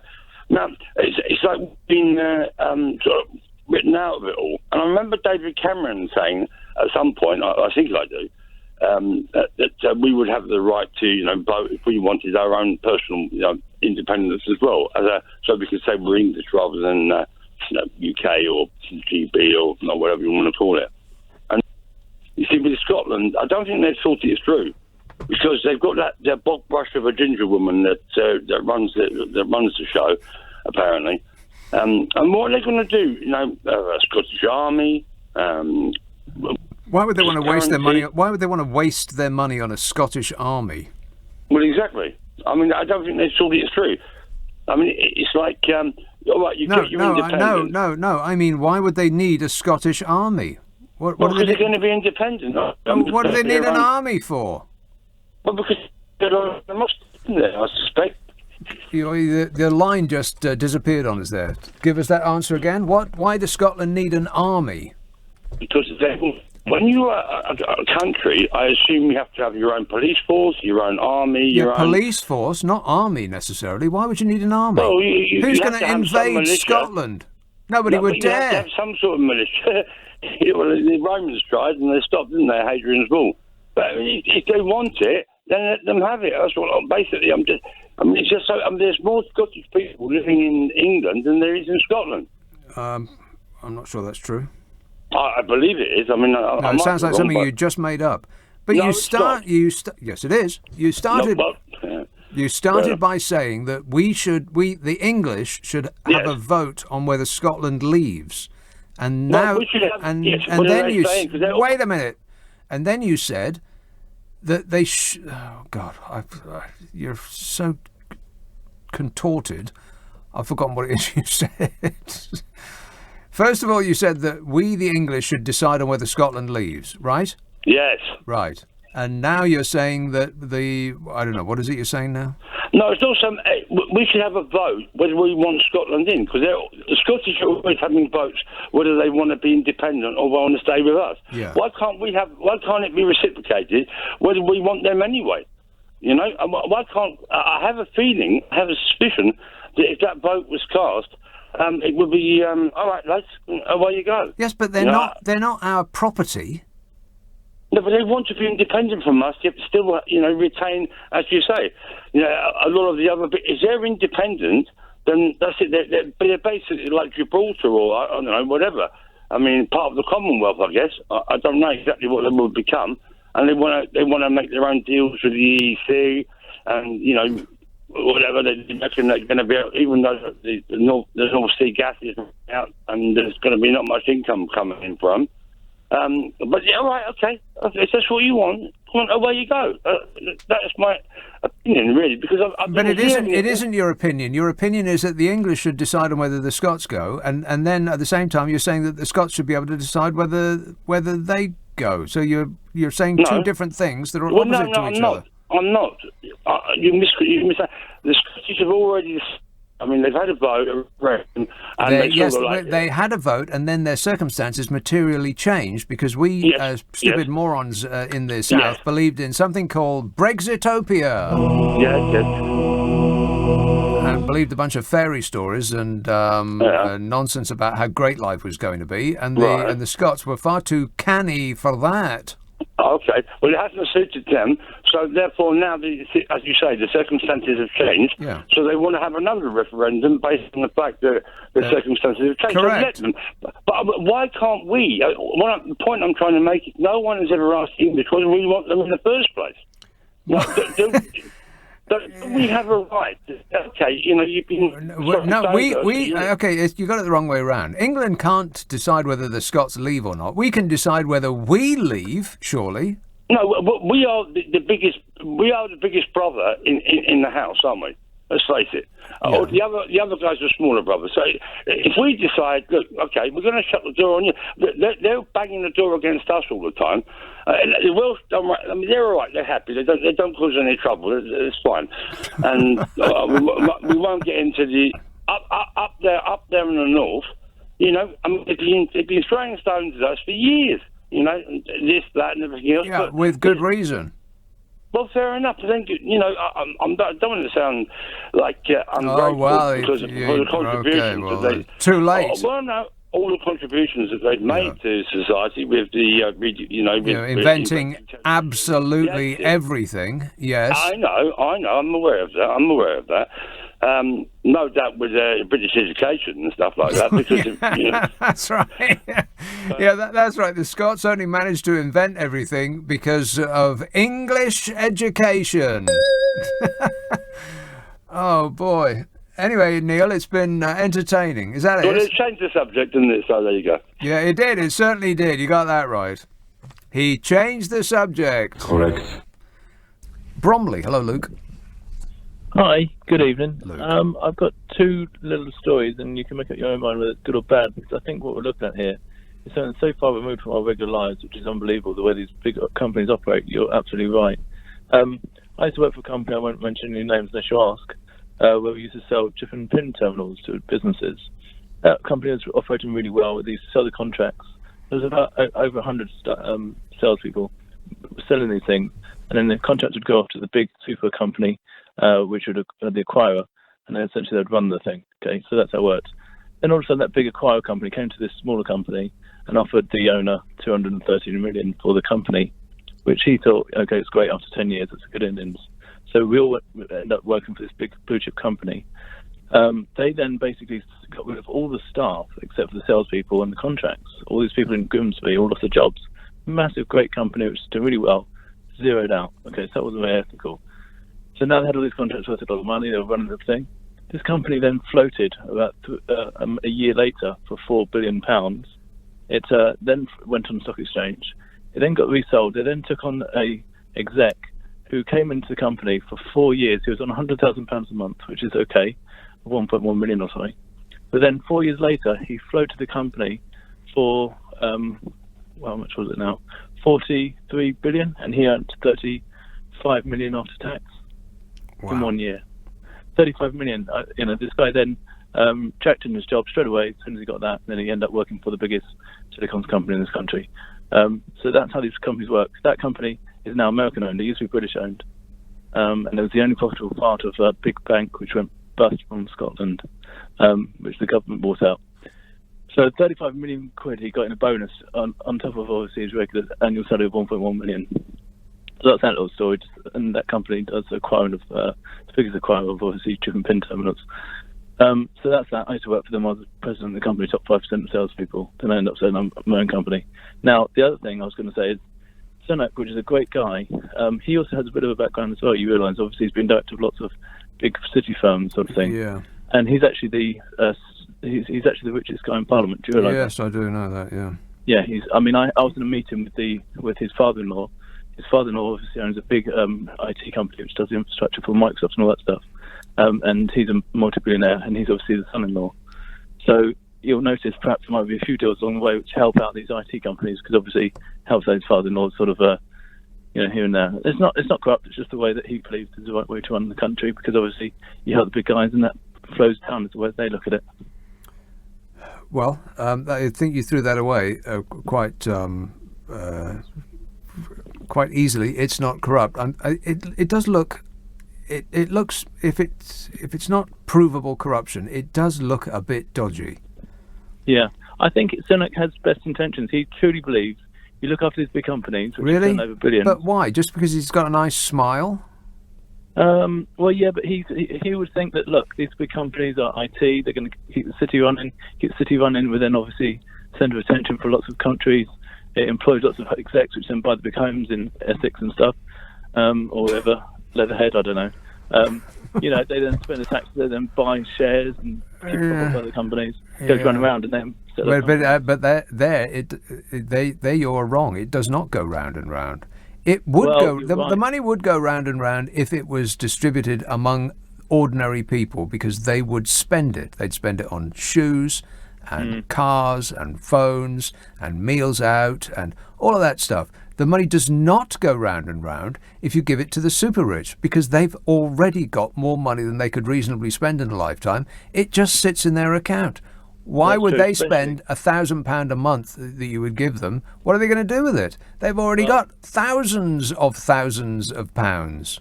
And the people who benefited from this lockdown were the rich people, because normally people, 80% furlough, they basically ticked over just about to survive. These rich people who are normally spending their money in the big, buying executive cars and hotels, and they couldn't spend their money. So therefore, the money just got it's piling up. Yes, honestly, they've really done well out of this. Well, but the person that has done the best out of this, of course, is the person who was already the richest man in the world, Jeff Bezos. Amazon. Yeah. You know how he gets most of his money? He owns a third of the internet. You know it. He owns the cloud side of things. Yes, he does. More than just the Amazon seller. Yeah, that's right. It is interesting, actually, that the biggest money stream from Amazon is not the Amazon that we know. I think it's renting internet space to governments, isn't it? Exactly. Yeah. He basically owns a third of all the downloads that happen every single day for every computer, phone, and everything. Microsoft own about 13%. He owns about a third. Right. It makes you want to go out and actually buy a book, doesn't it? Stop reading the internet and buy a book, except that you'd probably buy a book from Amazon. All right, thanks, Luke. I'm talking to a bloke in Leeds called Anthony. Anthony. Yes, hello. Yes, good evening, Nick. You're very distant, Anthony. Are we on speakerphone? Yeah. Oh, my God. Yes, I'm on a phone. Yes, I'm on a normal phone. Mobile phone. Yes, hello. Hello. Yes. I'm phoning up about Brexit. What? I'm phoning up about Brexit. Oh, God. Not again. Yes. Yes. What I like to say is that if the money not being spent on London or south-east of England, spent up in northern England, I don't think the Brexit wouldn't have happened. Which money are you talking about? You know what money? It's all been spent in London and south-east of England all the time. Yeah. Well, yeah, I'm about... That's where most people live. Yeah, well, if it'd been spent in northern England, Brexit wouldn't have happened. Well, perhaps, yes. How's that whole levelling up thing going for you? Eh? Exactly. What I'm trying to say is this country has been really divided for years. Between the what and the what? Between the north and the south. The north and the south. That seems to be the case everywhere you go. The north hates the south and vice versa in pretty much every country on earth. Well, not there, is it? Huh? It's Westminster's got to blame for it all. Oh, I see. I blame them. Right. That's what I blame for. Yeah. And the Conservatives, listen, they're bigger took us in to this European Union. Now they've got the decency to take us out. Right. Because it's bound to work out for the good people of the North. Yeah, sure it will. No, what I'm trying to say is they took us on this journey into Europe. Yeah. They've got the decency to take us out. It was their responsibility. They took us in 1973. Right, and it's been misery ever since. No, this country, before 1973, it was all right. Great country. It was all right. Well, how's it now? It's got to be better than all right. It's in a mess. It's in a mess. Oh my God! Are you kidding me? 1973, this country was all right. In 1973, there were dead bodies piled up in the street, and nobody collected any rubbish. Every other house was an empty lot of rubble. 1973 was all right. What? How old are you? Did you live in 1973? Yes, I was 13 years old. 13 years old. It was great. Right. It was a great country. I was 13. Listen to me. I was 13 in 1973, and I can tell you are completely incorrect in every respect. Yes, but listen to this. It was safe to walk around. Absolute rubbish. What are you talking about? It was safe to walk around. It was safe to walk around where? In Leeds and in London a bit. What on earth does that mean? You were 13. What do you know about safe to walk around? I don't live in London. No, I know that. You live in Leeds. Yeah, like to say, I've never been to London. Never. I'm not interested in London. How do you know you're not interested in a place that you're the kind of... I bet you were an absolutely awful child. You'd sit there at the dinner table and your mum would give you sprouts and you'd say, oh, I don't like those. And she'd say, have you ever tasted them? And you say, no, but I know I don't like them. Dreadful person. I'll tell you what was a party. Yeah. Was big jam and bread. Oh, big beans and toast. That's what we brought up at. But I tell you what, though. Right. And we're the same age. How come it sounds like you're 100 years older than me? Hey, because I've got asthma, that's why. Right, okay. Yes.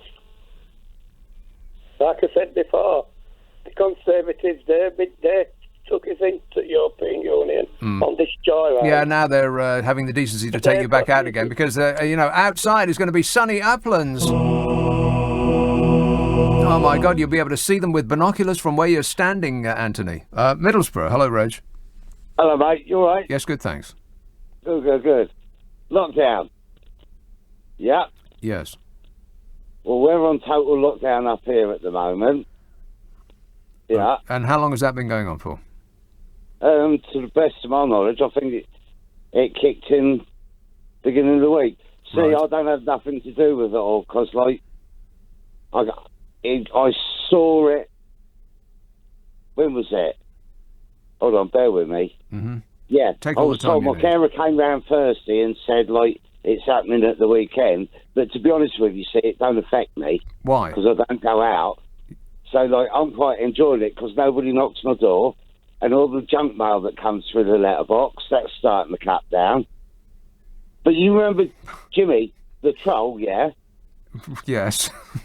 Right? The loony that he was, yeah, he actually said something like the government don't care about us. Up here, the North East, yeah, it's the land that time forgot. Right, well, I thought the government was all about levelling it all up. That was the reason that, apart from getting Brexit done, that was the reason that the good people of the North lent, so we're made to believe, lent the Conservative Party their votes. Well, yeah, we're not talking about Brexit. That's immaterial at the moment, isn't it? Yeah, but that's the reason that people there voted Conservative in the first place. So it's relevant, but of course it is, yeah. But then we could go back to when it was Labour. It was still the same, but at that time there was a bit of industry up here. Right, but now there's nothing. But in short, you're under lockdown, but it doesn't affect you apart from you get less junk mail. Well, yeah. Because all my medical stuff, that's all sort of by phone.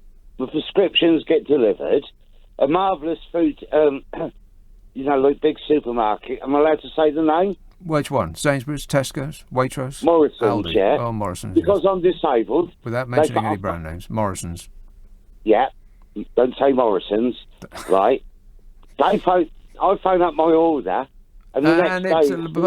It's by magic. Yes, well, that sounds marvellous, Reg, and I wish you all the very best. Just don't say Morrison's. Worcester. Hello, Dave. Good evening, Nick. Dave. The union. The union of what? Well, it was set up to stop stop wars initially, because capitalism can't help itself, competing nations and all the rest of it. God knows we had 2 world wars in the last century. But the union... Because of capitalism. Well, I mean, competing vile imperial nations that led to world wars, yes. I mean, it's a complex issue. But it's a complex issue. You just mischaracterised. It wasn't because of capitalism. Well, one of the reasons it was to do with the rush for stuff around the world, for commodities around the world that led to World War I. Yeah, but you could say that's just greed. But it's not capitalism. That's capitalism. No, it isn't. It isn't.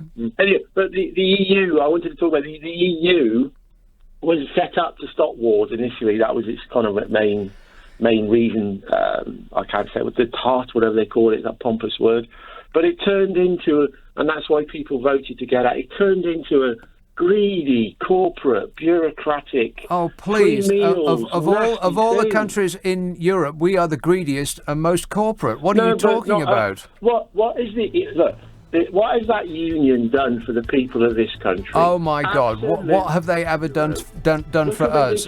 Are you insane? Half of the stuff we sell on Earth is to the European Union, and half of the stuff we buy is from the European Union. But that's not the agenda of the union. The union's agenda, right, which we're not talking about, is anti-democratic. No, it isn't. It's the opposite of that. The European Union is more democratic than we are. We have an unelected head of state which oversees an unelected upper house. Which part of that seems democratic to you? Here's a call in Stockton-on-Tees. Hello, Brian. Yes, okay, Nick. Yes, okay, Brian. Yes, I'm fine, thanks. How are you? Yeah. I think we're on about the virus. How are you? I'm okay, mate. Great. How are yourself? Okay. Yes. I've nearly left a fortnight packed in smoking, Nick. You packed in smoking? What do you want to do that for? After 54 years wow. of every smoking, I've lost a fortnight nearly. So I tell you what, my voice sounds a lot clearer through it. So not really. Yeah, well, it is better than what it was, Nick. You know. No, I don't think so. Well, I think it is anyway. Don't you crave a ciggy? It's my throat, you know, and I think it's a bit better. Don't you crave a ciggy? What do you want to give up smoking now for at your advanced age? Hey, no, I tell you what, I'm doing great. I think the nicotine's out of my system. I've packed in before for 3 months, 5 weeks, 3 weeks, and I went back to them. So I could still go back to them, Nick. Yes. But this time I feel as strong as ever about it. You know, that I might do it. So we'll see how it goes. I'll keep informed about that, Nick, anyway. Oh, I can't wait to get an update, mate. That's if I don't snuff it through them, you know what I mean? Yes, that's right. But I think, actually, this Brexit thing, when it happens, I think all this leading up to it, you know, when Brexit does finally happen, I think that we're going to be looking into things. See, we're going to need to change things, the way things are going. And I think we have to be a sovereign country to do that, Nick. I know you don't agree with that. You're deliberately trying to wind me up now, aren't you? No, I'm not. You buttered me up with agreeing with me right at the beginning now, and now comes the hammer. Yes, here we go. No, but when you have a talk on a radio show like this, Nick, yes, you've got to have disagreements, disagreements. What I don't like about your show, do you mind me telling you this? You have too many people. You have too many people on who agree with it. Well, that's because I talk a lot of sense. Well, you haven't done a Brexit. You've talked a lot of rubbish. No, I mean, I think you'll find that I am completely correct in every respect. You will find out that in January the 1st that we will get a good deal in the end. We will get a good deal, and if they don't offer us a good deal, we'll have a no deal, which we'll get away with that as well. Because it won't kill us, but we won't be as well off as we would have been. Neither are we as well off as we would have been had we not gone through this catastrophic clown show of Brexitopia. I'll tell you why we were better off, shall I? We've just paid for 2019. It was 15 billion, but after it doesn't matter what figures you throw at me. It's being in a club, Brian. You get more from being in a club than the dues that cost you. Of course we do. No, we don't. I'll tell you why, shall I? If you give me just a minute. We just sent a cheque to them for 2019 of 10.6 billion, right? And your argument is that we get 10 times more than that back. About that, yeah.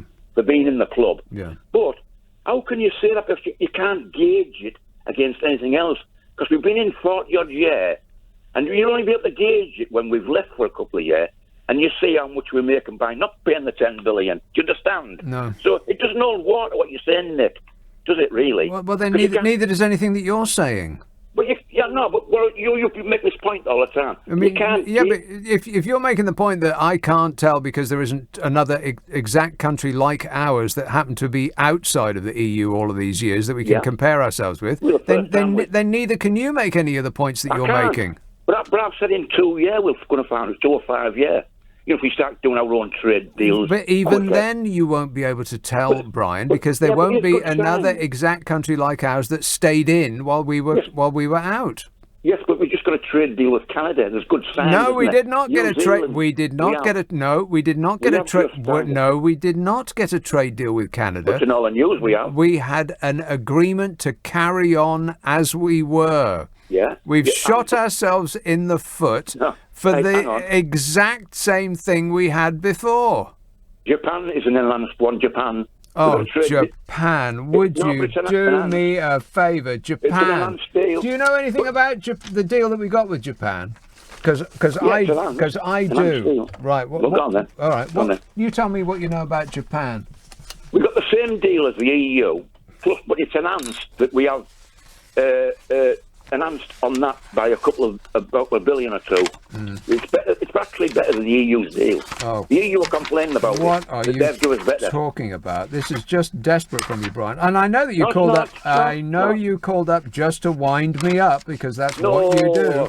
No, you don't have anything left in life after you've given up cigarettes.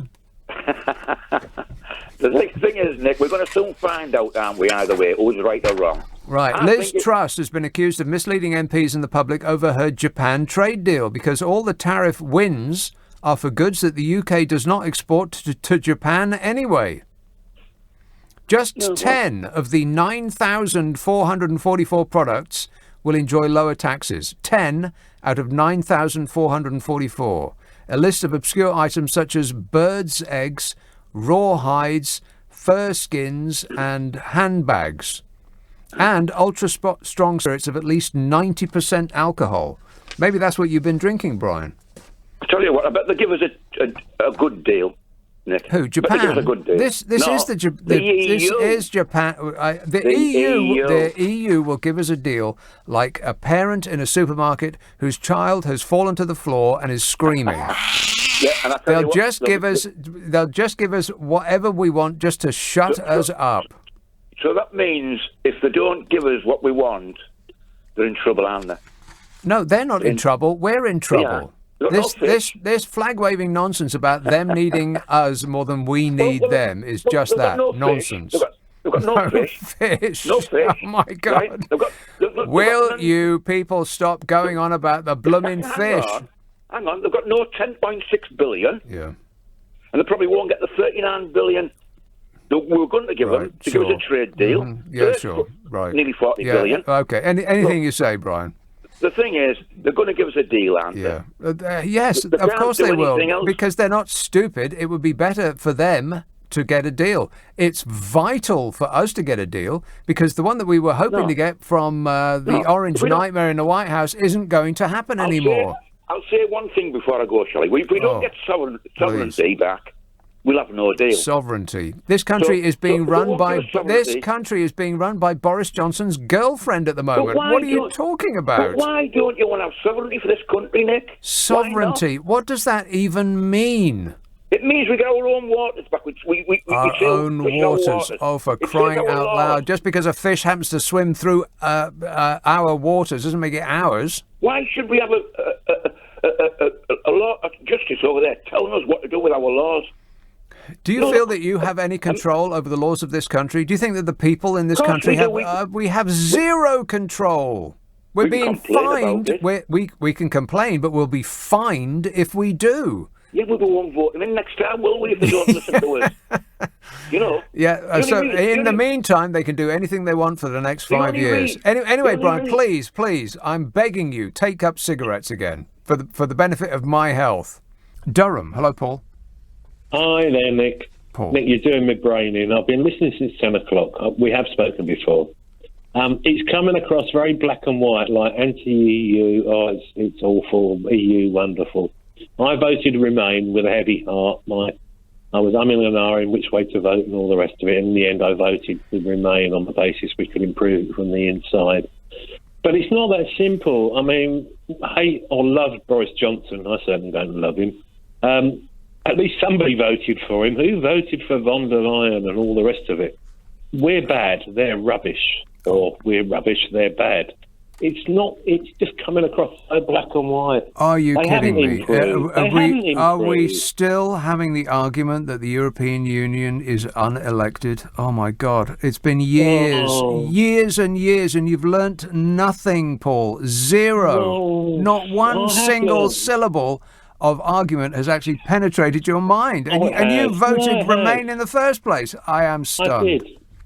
I did. But it's all coming across the same thing. It's the same with the vaccine. Oh, well, it's this, it's that, and it's just doing my head in. So I had to vote. I had to phone and tell you because normally I just shout at the radio. Okay, so you had to vote. You had to call in and tell me that the European Union is unelected. It's an it's an institution that is unelected. Is that your position? It's not very good. It's not very good. Yeah. Define not very good. Useless. That's not a definition. That's just another word for it. What is not very good? Just not. See, learning. You're just giving me another word for, as opposed to telling me what it is that you mean. But you can't tell me what it is that you mean because you don't know. You hadn't actually thought that far. You just thought, oh, they're bad, and then you clapped your hands together, congratulated yourself on coming up with a cogent argument, and then didn't think about it for another second. But thanks for the call. Cardiff. Hello, Dave. Hello, Nick. Dave. How are you? Good. I wish I could say I enjoy your show, but I find it more frustrating than anything. Why listen? I don't know. Well, you must enjoy it then, unless there's something wrong with you. I suppose. I like the idea of mask with straws. Well, I'm glad. Anything else? Yeah. Well, I was going to point out or mention, how a good example of Brexit is the getting rid of the tampon tax. Oh, which should have been easy. A favour. It was about what, 1p per tampon? Yeah, but it's the principle. No, it's not. Really. It's the penny. It's not the principle. It's the penny, Dave. If you saw a penny on the pavement, would you stoop down to pick it up? If I was hard up on cash, yeah, I would. Nobody. If you'd have to be homeless to pick up a penny, what are you going to do with a penny? You can't buy a penny chew with a penny. Yeah, the tampon tax. Do me a favour. It's like about 12 quid a year. That's all you could come up with? You've been waiting on hold for 46 minutes, and that's all you could come up with? God, that is desperate. Exeter. Hello, Ross. Hello. Hello. You all right? Yes, I am. Hello. I've got a few things to put to you. I was going to ring up and originally say, Meghan and Harry, they decided the way they want to go. Yeah. So they wanted privacy, which is absolutely fine. And if they've lost their royal titles, that is the path they've decided to take. Harry decided to marry the woman he loved and stepped away from the royal family. But since I've been on hold, I just want to... What is your problem with the royal family? What is my problem with the royal family? Well, Yeah, they generate more income Here we than the go. tax they pay. No, they don't. Yes, they do. Yes, they do. Okay, defend Every that single argument. year Well, what do you they've mean? had to pay tax, they have generated more income as a whole compared to the tax that they pay, right? And you say Well, that who doesn't? many Who doesn't? Who doesn't create more income than the tax that they pay? To the Treasury, Do you it create does. more income than the tax that you pay? Sorry? Is your tax bill higher than the income that you bring in? Yes. You pay So more. my tax You bill pay is more. much Wait a more. minute. You pay more tax than you earn. The Treasury estate. Listen to me. You pay more tax than you earn. Yes, of course. You pay more tax than you earn. Yes. I'll ask it one more time. So think about it. Don't say yes straight away. Just think about it for a second. Give it 3 seconds and then an answer. Your tax bill is higher than your income. One. It is indeed. Two. You need to get a new accountant. Let's have a call in Croydon. Hello, Joan. Jean. Jean. Can I call you Joan? Well, call me what you like. Yeah. As long as I call you. Yeah, that's right. All right then. I called you Clive earlier. I'm sorry to say. Well, yeah, I know. So we both got our names wrong. I'm not Clive. That's for sure. No, I know. No, I know. I'm not that What? professional. Oh, stop it! You're brilliant. You know it. That's why you said it. No, I'm not. I'm not as professional as Clive Bull. That's just a fact. I mean, this show is chaotic. The same you're cannot be said for funny. Clive Bull. Right. Anyway, what's up, Jean? Anyway, I feel sorry for Boris. He got slung in at the deep end. Oh, The you're minute he kidding. got Slung in. He Well, you clambered know, his way to the top. Yeah, well, with okay. his fingernails and his teeth. Yeah, but he just got, and all of a sudden the corona was coming. Mm-hmm. His wife was having a baby. He got corona himself.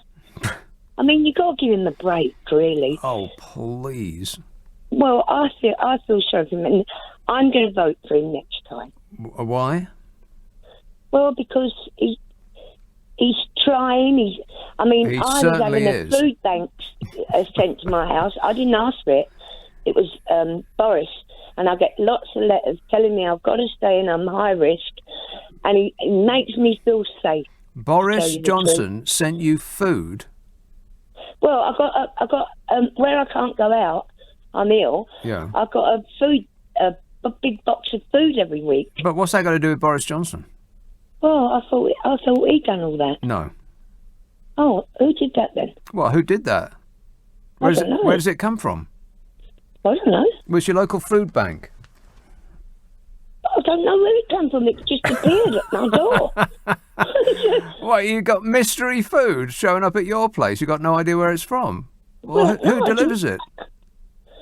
Well, you don't see him because he's behind the door and I'm inside, and I don't open the door Right. until he's gone, and that's how it goes. Well, Jean, it's not Boris Johnson that's sending you that food, believe me. Okay. Well, I still say my son went on to the he got ill and he went on to the whatever it is. What is it? You know, when you're not well, you get you go on to what is it when you get paid every month? Oh, furlough. No. I'm No, pretty- he went on I to- thought it was I don't furlough. know. Isn't it furlough? Anyway, he didn't get it for weeks. Oh, you're talking about the dole? Yeah, no, I'm talking about the Unemployment sick. benefit. He went No, on... the sick one when you're ill. Right. So he went on the Right. sick, yeah.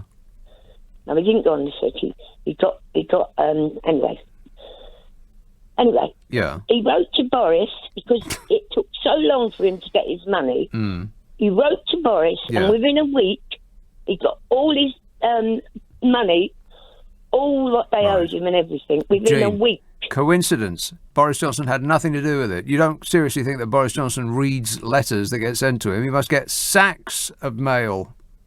Well, that's right. But whoever's doing it, he must say yes or no to it, doesn't he? No, utter coincidence, Jean. The food's got nothing to do with him, and the payment has got nothing to do with him. Boris Johnson has other things to concentrate his mind on, like his complicated love life and trying to figure out how many children he's got.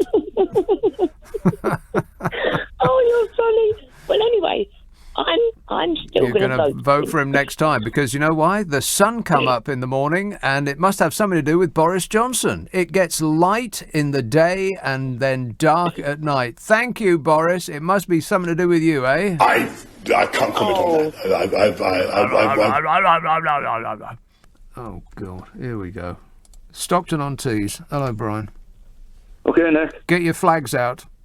It's going to be it's going to be a patriotism contest. No. I'm going to be honest with you. Mm-hmm. It's good. The rollout is going fantastic. Nearly 11 million doses done. Amazing. Yeah, and half a million today. It's the only reason for that can possibly be that Boris Johnson got out of the way. Right. He just let the experts take control and didn't try to hive it off to his mates and his and the Tory party donors. The thing is, right, it could suddenly ramp up to 5 million a week easily, I think, if long as we get the vaccine into the country. Yeah, but Brian, by you saying that, you've got no idea what you're talking about. It can be done easily. What do you know? The bluebirds are preening the wings, Nick, admit it. The bluebirds are ready to come back. What are you talking This is about? right at the end of the tunnel. Now, you've been on about the Irish protocol. Bluebirds? Yes, when they come over Dover, the fly over Dover, when things get better. And that's the preening the wings. Bluebirds. Oh my God! Are you still fighting the Second World War? Jeez, it didn't take long, did it? Right. You know about this Irish protocol? Talking nonsense about it, Nick, you are. When they done this Article 16, right? It was to the unhelpfulness. See, why do you have this Irish protocol? So there won't be problems in Ireland. The reason that there are problems is because of Brexit. Obviously, it's the thing that started the problem in the first place. The problem is because of the EU. No, it's not because of the EU. It's because of Brexit. Obviously. Well, I'll tell you why. If you let me speak, I'll give you my reason why. You're going to let me speak, are you? They blew up this thing about the border, right? Overblew it and everything, right? And so they've had this sea border, right? Now, they brought this Article 16 in to stop up with the vaccines and that. So it backed off of vaccines. They're being berated for it. Clueless they are, right?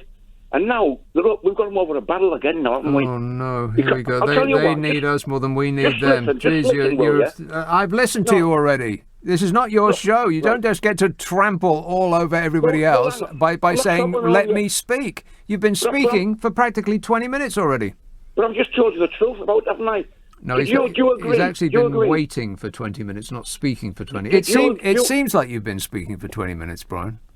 No, I've only been speaking for a couple of minutes. Now, what we're saying now, we might do the Article 16. Yeah. But the difference with us doing it is that we're British. Just a second. Yeah. The difference between them doing it and we doing it, it's to help Ireland, all of Ireland. Right.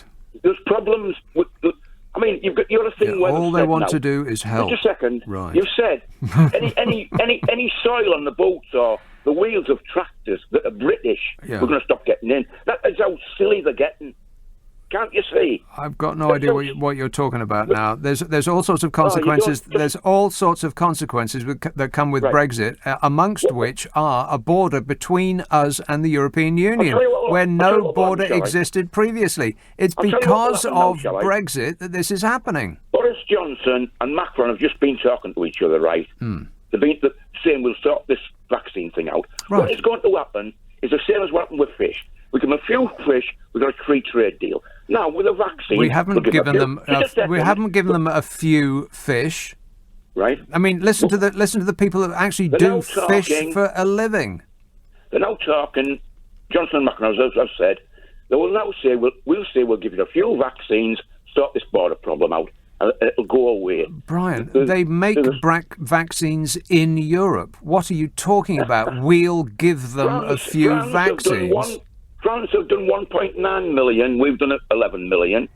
Right. The reason that we got there first is because we okayed the vaccines first. Now, to a lot of people, it was we did it too quickly. It was much more quickly than any vaccine or similar kind of medicine has ever been okayed by a regulator before, and a lot of people were very concerned about it. And I think through sheer dumb luck of this current administration, this is the only thing that they've done right so far. Admit that. If they don't sort this seaboard route, Biden's looking at this. Biden has come out publicly and said, I want no problem with these borders. Right. And he is looking now saying, you're at fault, EU. No, he said nothing. He said nothing of the sort. He can't do anything else, can he? His priority is to do a trade deal with the European Union because it's much, much bigger and more important than little old Britain. I tell you what, von der Leyen, right, she's blown Europe out, she's blown holes in it. Brian, we're in trouble. Let me ask you this. Do you actually own ears? Because nothing that anybody says, particularly me, penetrates at all. It just everything bounces right off you, and then you continue talking about whatever it was you were going to say in the first place. You should be a politician, man. Because I've listened to you all night, right, and you're talking nonsense again. You're living in cloud cuckoo land. You are. You've got rose-tinted glasses for the EU. Yes. Yeah. If I said, well, you will never, ever admit that you made a mistake, that you were fooled, that you were taken for a dummy, and you gave your vote to something that has harmed the country. You will never admit that because it would be too much loss of face. You're in denial. We voted to leave, Nick. And you can't accept it. Right. You've got to accept. It's had negative results up till now. Brian, you lost. Get over it. I won. You get over it. What did you win? We've won freedom. Freedom. We can now take back control of our own country. It's like we threw ourselves out off the side of a boat, and now we're free to bob about on the ocean waves all alone. We're free. Yeah, we're not in that boat anymore because who wants to be in the boat? Now we're free. Oh, God, Brian, it's painful. Mary says, hi, Nick, leave Brian alone and show some loyalty to your country. These people that insist that you can only be patriotic if I agree with them. I'm sorry, Mary. Who the hell do you think you are? Here's a call in Teignmouth. Hello, David. Yes, hello. Yep. I just want to say, you've been talking about age and which way they voted. I'm 80 and I've been a Brexiteer all my life. 80 years old? Yep, 80 years old, and I've had my vaccination, and it was very, very successful, very politely done. Mm-hmm. Do you remember a little actress, Esme Cannon, little tiny, busy little lady? No. Well, she was the one, her equivalent was organising ours, and it was beautifully done. Everybody was happy, enjoying themselves, slotting in, keeping the gaps. But, talking about the... They were happy and enjoying themselves yes, when they were getting their vaccine. Yes, absolutely. They've never had so much fun. This was in... Well, you see, we were locked in, aren't we? And at least they were out the house, yeah. Yeah. But this business about the referendum, well, we had the one referendum when 52, the Brexiteer won it against everybody's thoughts because all the politicians were there to remain. But they had to then... What does that tell you? Well, it tells you they're just looking after themselves. It's the establishment, and I think this is something. I don't think so. I think the establishment is who got us out. No, it was the establishment wanted to keep us in. It depends what you mean by the establishment. I mean, if you mean the billionaires, the billionaires who gifted us Brexit, then I guess that would be the establishment. The establishment of the civil servants and the politicians. Yeah, the super powerful civil servants. What power do they have compared with little old Rupert Murdoch? Do me a favour. Joe and loads of people want to confirm that it's not a pied wagtail. Well, I don't think it's got long enough legs. judging by that picture. Unless half of its legs are hidden behind that stump. Can you get us another picture of a pied wagtail? On the way. On the way. We're going to get to the bottom of this, don't you worry about that. I know you're on the edge of your seat, David. No, I just want to say that we had a general election, and what happened there? Boris got, whatever you think about it, he got an 88 seat, he broke the red wall up in the north and the what's West that got to do Midlands with where I come from. Well, he went in on a single argument, was that to get Brexit done, and he won. So we got it, and we came out. And what happened? What do you think happened over the last night or so over this business of the vaccines, where we've been pressured, and even the French had to back off because they knew they'd gone too far. Oh, David, will you do me a favour? It's so desperate. It's pathetic. People like you are just so flailing around, desperate to try to find some positive thing for Brexit. Really? Is that how you can come up with? We managed to get in an order before they did? Oh, it's just pathetic. It's so desperate, David. Can you think of one single other thing apart from the thing that people like you are clinging to? I mean, it's just risible, is what it is. One thing that's positive about Brexit so far. Name me one thing. I double dare you. Well, without saying we've got our borders back or any of those sort of catchphrases that have been drilled into you. No. The potential of the links. Potential? No, not potential. I'm talking about benefits reaped so far. Name one single thing. You have to. You can't do it. Can you listen to me? Just give your mouth a rest. No, I can't. This is a talk show. All right. Well, yes, but both sides have to talk and not just you shouting me down. They don't have to. Well, that's right. So, good night. Have a good. Okay. Yeah. Thanks. It's a dream come true. Southampton. Simon. Good evening, Nick. Simon. I've got 3 points. Couple of 3 points. Yeah. So, first of all, I'm going to start with a thank you. You made a statement that people that vote should have to take a test. Yes. And with the standard of a lot of calls that LBC gets in general, I can quite understand why you would say that. Yes. And the reason I'm saying thank you is because before I started listening to LBC, 2015, I would have been one of those people. I was horrible. I was right wing. I was nasty. Yeah. I was just horrible. So what turned your life around, Simon? Because as just like with Brexit, right, where I did vote to leave and regretted it very, very soon afterwards. Yeah. Because I've been able to listen to balanced opinion. James O'Brien. Yeah, which you got yourself, James O'Brien. Now you've got Natasha Devon, David Lammy, but then you've also got the others.